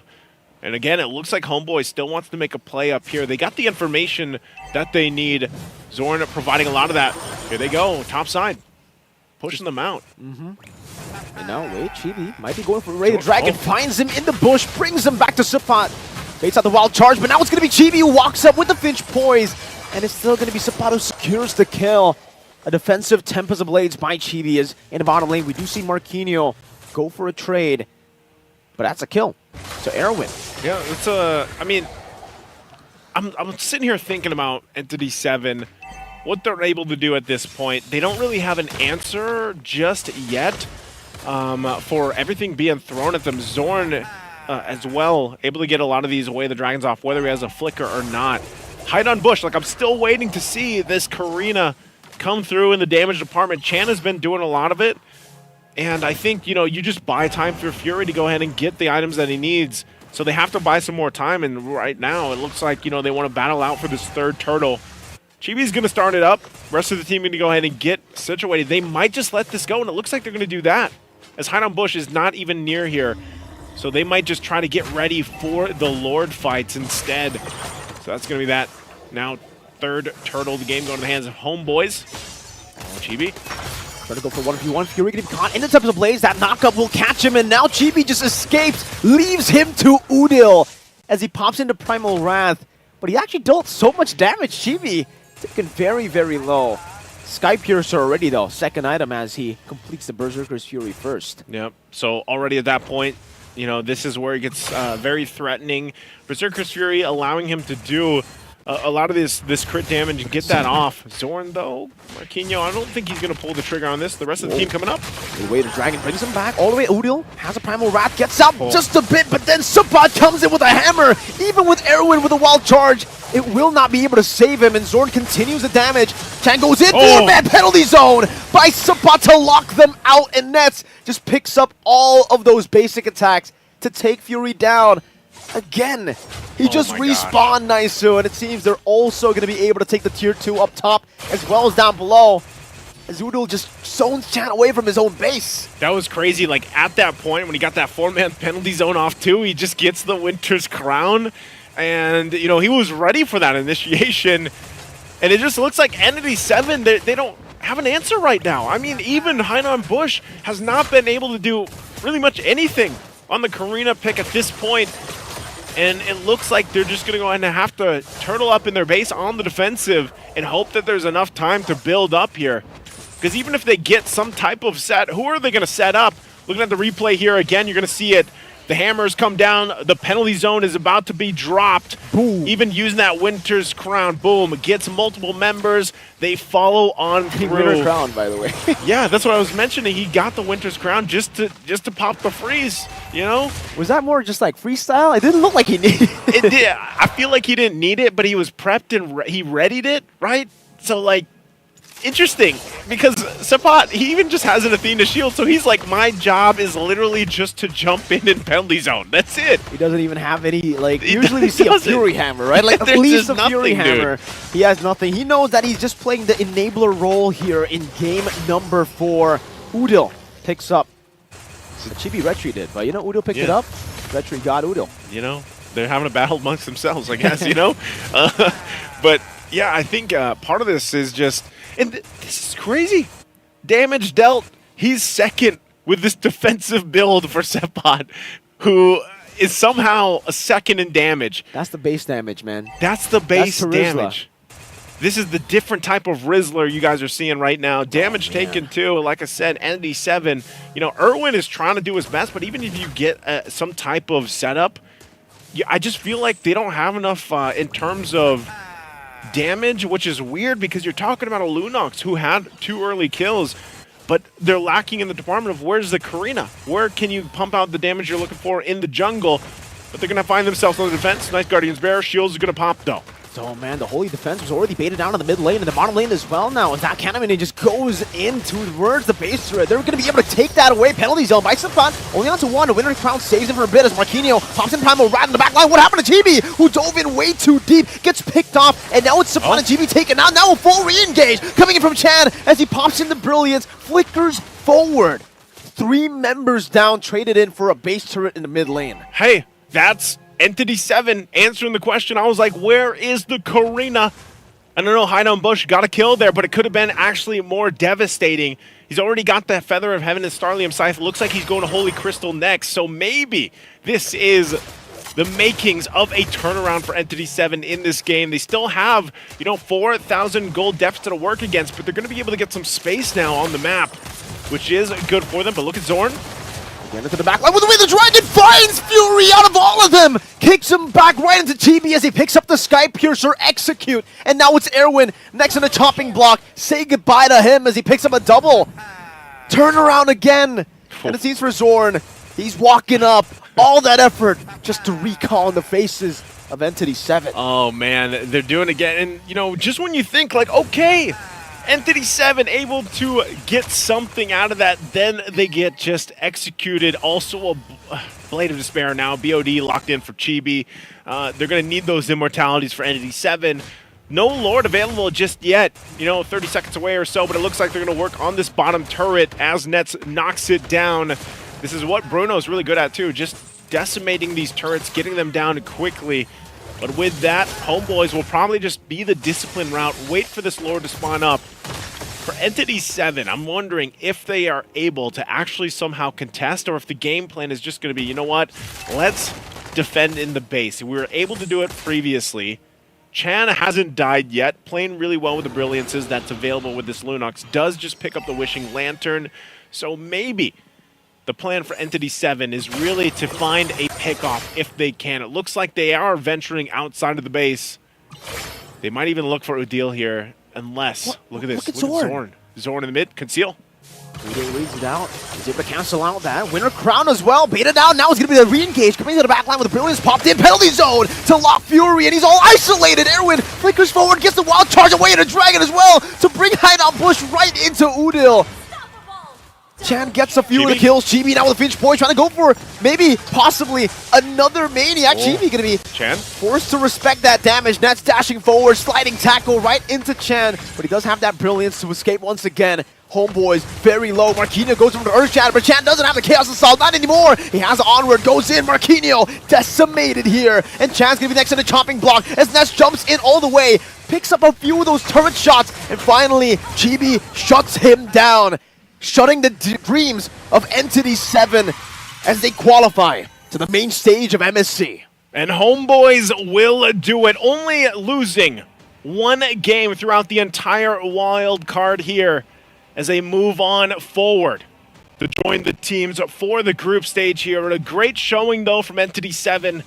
You got to give it up to them, making waves, making people that doubted them to get to this point. They managed to get here, and they put on a good show for the grand final, but ultimately Homeboys, with their the play style they have, man, the decisiveness that comes through, and the fact that now, again, a Ling in game number 4, just monstrous here for Homeboys as they get ready. Again, a good preview of what we saw. What do we got going on here?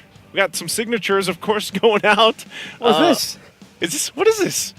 I think it might be like a signature to participate in main stage. I don't know. You gotta sign your way now to the group stage. I guess they've officially made it to the Esports World Cup MSC, so there you go.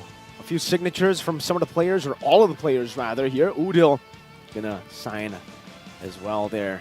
You guys want to copy those signatures? I'm joking.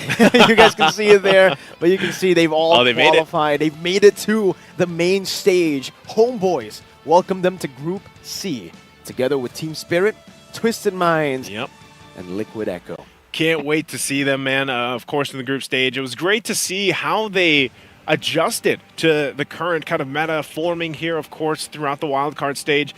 And like I said, Entity 7 was the only team to go ahead and give them that loss. And I feel like even some of these games, even if you look at the highlights here, Entity 7 had some good moments throughout the entire series. Not just in this game, not just in the game that they won against Homeboys, but they had some really good moments against a team like this, which, again, you got to consider the fact that the team of Entity 7 coming together before their league started, and relatively still, an up-and-coming region that has a very distinctive play style, but, unfortunately for them, against a team like Homeboys, who has gone through the ringer time and time again in Malaysia, is now here, and very great decisive victory for them in this series. But again, big shout-outs to Entity 7, getting to the grand final here, making it through all the wild things that they had to get through during their group stage, going undefeated. And, at the end of the day, one team only gets to go forward to the main event, to the group stage here.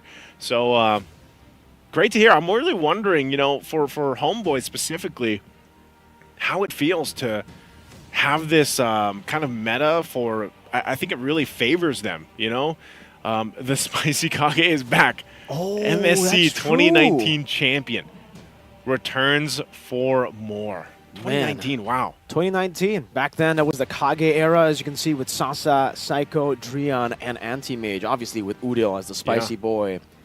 Didn't lose a single match. What was 2019 again? Was that the Philippines? What? Yeah, it was in the Philippines, yeah. Oh, that's crazy, man. That's the first event I ever watched in person.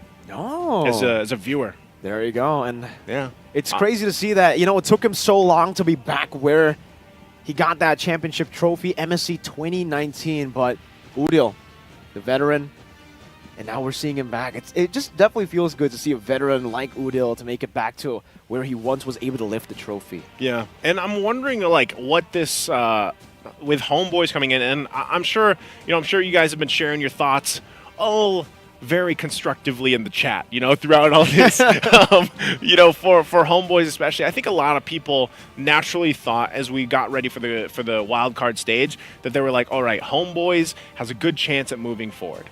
But I think even, as they went through this, they were tested. I'd say they were actually... Game 2? 1-1? Tested, yeah, 1-1.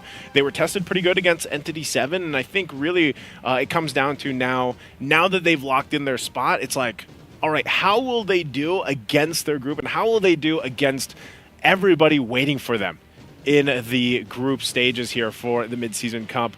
And again, let us know what you guys think about the broadcast here by scanning that QR on the screen. We do appreciate your guys' feedback. It helps us make things, of course, better here, because that's what we all are about, making the best experience for you guys viewing around the world, and even for us here involved. We got a lot of people showing up in Riyadh today, I would say. Shout out to all our friends flying in. Of course, all the teams, the staff, the other talents from other languages and everything else. And also, shout out to you guys, because right now you can join the battle within and grab these amazing skins. The new lineup. It's Amon and Hanabi, his favorite. No, yeah, I mean, no, I don't know. Amon's Wawa's favorite, so he's definitely going to go and buy it. 7th of July, go ahead and get ready for it, because also, for you guys out there who's more of like, all right, man, Amon's cool, but he's an assassin. I want a mage. Nabi's cool, but she's a marksman. I want a mage. Juicin'. You can go for, as Nice calls her, Juicin'. Juicin'. Go ahead and check out Juicin', Beacon of Spirits. I believe, the new wishing lantern? Yeah, it's hers, right? That's hers, yeah. So if you guys want to utilize Juicing. in your games, go ahead and pick it up. I won't even try to pronounce it like Naisu because I think that was just perfect. Okay, let all the people around the world know. What's the proper way to say it? Juicing. Like you said, juicing. No, that's not right. You told me something different. All right, I think it's supposed to be juicing, right? Juicing. All right. Well, but that might be wrong too. Trex told me wrong. Trex said juicing too? Trex said juicing. So I just followed Trex, man. Juicing. All right. Juicing. You guys let us know. I mean, Like the juicing. I'm sure you guys in the comments, you probably know better than us sitting here. But, hey, I know we're not going to see her for Mid-Season Cup. But I do want to see eventually if she fits into whatever meta we find ourselves with these mid lane heroes or the mage heroes by the time we get to our future tournaments. But right now we have to, of course, focus on the Mid-Season Cup. And I would say even with or without Juicin being a part of it, I'm happy. I hope you guys are too, and in the agreement of Wildcard, that you got to see a lot of unique heroes being picked up. A lot of even, let's say it's the same Roger or, mostly Roger, but let's say even for the Ling, you see some variations in build paths. Yeah, some people want to go Warcry, some people still go for QC. You see an instant Sky Piercer for some. You see the Berserker's Fury. Sometimes you don't even see the Sky Piercer. Yeah, it's actually true. And, it's weird because Sky Piercer is in a weird position for me still. Like, I'm not sure if I absolutely, love it yet. Or if What I do you just play hate it. usually? You're a mage, right? So you hate I'm a it. mage, so, You're a gore player. You hate it. Yeah, I know. I'm a marksman too, and to be fair, I also hate it. But when I play jungle, I love it. Yeah, because imagine, okay, you have an item literally where you get that execute when it hits that threshold. Yeah. Where's the item like that for mages? All we got was the Wishing Lantern. That's 10%, by the way, of current HP. Well, That's just be an assassin, bro. It ain't that hard. Be a burst hero, bro. All right, so what you're saying is I should play Gord in the jungle. You should just Warcry. You shouldn't Sky play. Piercer. Yeah, sure. Yeah, maybe you go with the Warcry. Maybe Temporal Rain. That sucks for Gord. Hey, his cooldowns are already low enough on the first skill, Yeah. man. I don't think I need to be gushing for lower cooldowns. Well, I guess, if you're usually like a one rotation kind of like hero, right? Technically, if you use that Mystic Gush after the Mystic Projectile, once you're done, you're like, you know what? The guy's on me. I have another Mystic Projectile. Boom. I don't know if it works like that. I don't think so. I don't think it works that way. But I will say this, and I know we share the same kind of thought. I'm happy with what we saw in the wild cards. Even before this, leading into MSC 2024, the changes that this patch brought has really shook things up. And what I look forward to in the group stages is, are we actually going to see some Lord dances, man? Because so far we have not. I don't know. Not at all in the wild card. I don't know what's going on here because so far, we have had maybe a couple 20-minute games. 20 plus. I don't think anything over 25, maybe, So for the most part, I'm really wondering, how does this change things for us going forward when so many teams out there, and I'm sure you guys can think of the teams that they love their Lord dances. They love their, how for the longest time we were like, I'm pretty sure we were part of this debate too, where it's like, that utility game, that Lord dance takes a certain type of IQ to pull off. Are you a fan of the utility game or are you not? I am. It's not just because I'm from the region that loves it. All right. I am. I think those extend fights and everything are great. I think so too. You know who I think is great too? Who? Zorn. Mr. Zorn. On Mr. the show. Zorn. I'm glad that we finally get to see it because every time I see Zorn play, I'm just like, all right, when is he going to play Cho?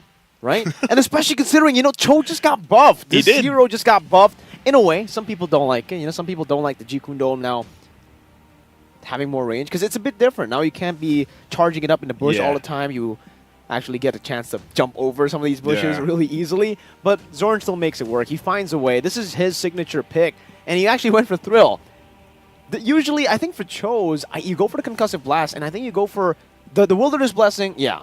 But there are a lot of differences for that first emblem. A lot of people still go for Firmness, too, for additional tankiness. Some people go for Agility. But now with the changes, it makes sense to go for Thrill.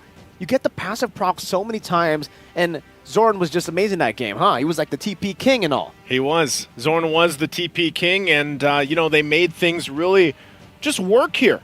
And I would love to eventually, hear his thoughts, or someone from Homeboys, of course, to see what they have to say, about all this, because one thing's for sure, man.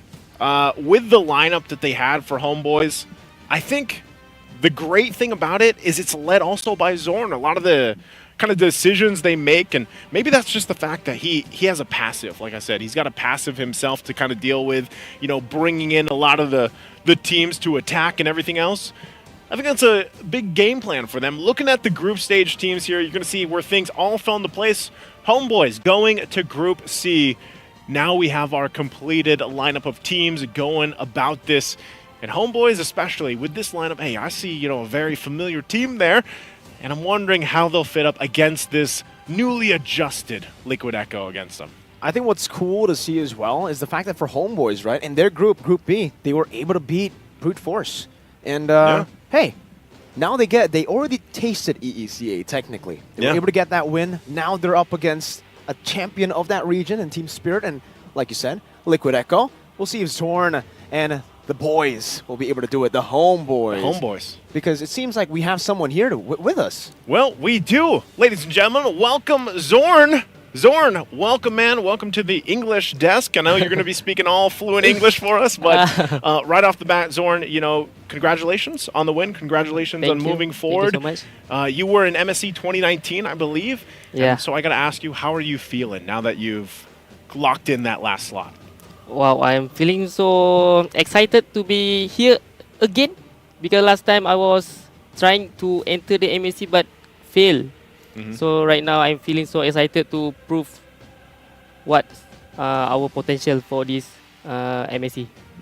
All right, man. I feel like at this point, right, you've gone through the wild card already. You went through what looked to be, it was Group B was the group of death. Yeah. Most people thought, all right, this group is the worst group possible for any team in the wild card. But you made it through. It looked like you made it look easy, man. But what do you think of the wild card in general, right? Your path to achieving the main stage spot. How was it for you? Was it hard? Was it easy in the end? Was it brutal? Simple? Legendary? It's kind of easy for us because I feel the one that make us feel a little bit hard is ourselves, maybe. Because I think if we can overcome our discipline and then our aggression, it feels like we can compete in MSC. Okay. Yeah, I think you guys are really going to be competitive in your group ahead of you guys, Zorn. I got to ask you, too, a little personal question here, because I understand that your family is with you. Yeah. Your wife my and your baby. and my wife. Yep, they're here with you. How does that feel? Does that is that like a buff for you here now that you're competing, of course? Like, how do you feel about that? Of course, yes. Because of them coming here, I feel like I want to prove to them also, because they come so far to see me compete and win. Yeah. That's why. Well, they're going to be proud of your win Yeah, here I'm really tonight, proud. especially. Yeah. Hopefully they can keep giving you that buff moving forward into the group stage. And real quick, too, have you had a chance to see Riyadh at all, or you just been training, in the hotel or spending time with your family? For now, I think I just see Riyadh when coming to here. Coming from the plane. How do you like the food? Experienced it. But the food was really on top. So good. So everything so far is amazing for you. You Yeah. got the win as well. But, okay, you said wildcard was a bit easy for you. The hard part was, facing yourself, trying to Yes. conquer your own demons. But for MSC, now you're placed into Group C with one of the tournament favorites as well in Liquid Echo. We got Twisted Minds, and we got Team Spirit. So, what are your thoughts on that, man? For, your group in particular, and Now I can say that it's kind of tough for the group, for our group, because we all know Echo was so strong at Philippines, Yep. and then Team Spirit also champion on their tournament. But I guess we also can give some tough, some challenge for them to give some good game.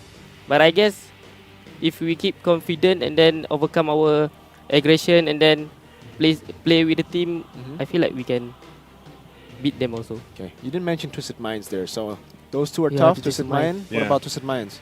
No? I heard about them. You heard about You them heard too? about I heard about them. Okay. it's kind of scary also. Okay, all right. Do you have a message to all of them or anyone in particular? Like Like Twisted Mind? Group C. Anyone in Group C. I think for Twisted Mind only because okay. Last time I saw their potential. So for Twisted Mind, I guess now our turn to show you to you. Oh, okay. There we go. There you go. We got some spice. Got some spice. TP King. You were TPing all around, by the way. That because last time you said what? Nah, exactly. So I told him, I personally requested, bro, what? You play like last time in the group B, it was like, he didn't where's TP. the TP King? That was more like a TP man. Now you definitely showed us that you were a TP King, bro. Yeah. Nice one. Congratulations again. Shout out to Real Nico. quick, Zorn, before we kind of let you go and close things out here, it is understood that Daddyhood, I believe, did have to go home. And for the Flame Boys as well. Do you have any message to Daddyhood and the Flame Boys? Yeah, I have for Malay kan Malay. Yeah. Yep, go ahead. So untuk Flame Boys dan Daddyhood dan juga semua orang yang menonton kita orang dan menyokong kita orang, terima kasih banyak untuk korang punya sokongan dan doa korang daripada Malaysia tu. Itulah yang menyebabkan kita orang boleh lepas sampai ke MSC. Aku berharap korang teruskan menyokong kita orang dan juga Flame Boys dan juga Daddyhood. Kita doakan agar Daddyhood punya kesihatan, isterinya baik saja. So terima kasih guys. Do you want to translate? Yeah, so basically to all the Flame Boys and to Daddyhood and everybody watching and supporting Zorn and Homeboys, thank you so much for the support, because that support was what helped them qualify to the main stage of MSC to take this wild card the way that they did in a dominant run. And also special message to Daddyhood. Hopefully, all is good with the health conditions and everything. And yeah, that's it. He just feels like for all the supporters, Homeboys, Flame Boys, everyone, keep supporting in the main stage. It'll help them. All right, that's. I think that's going to go ahead and conclude it here for us.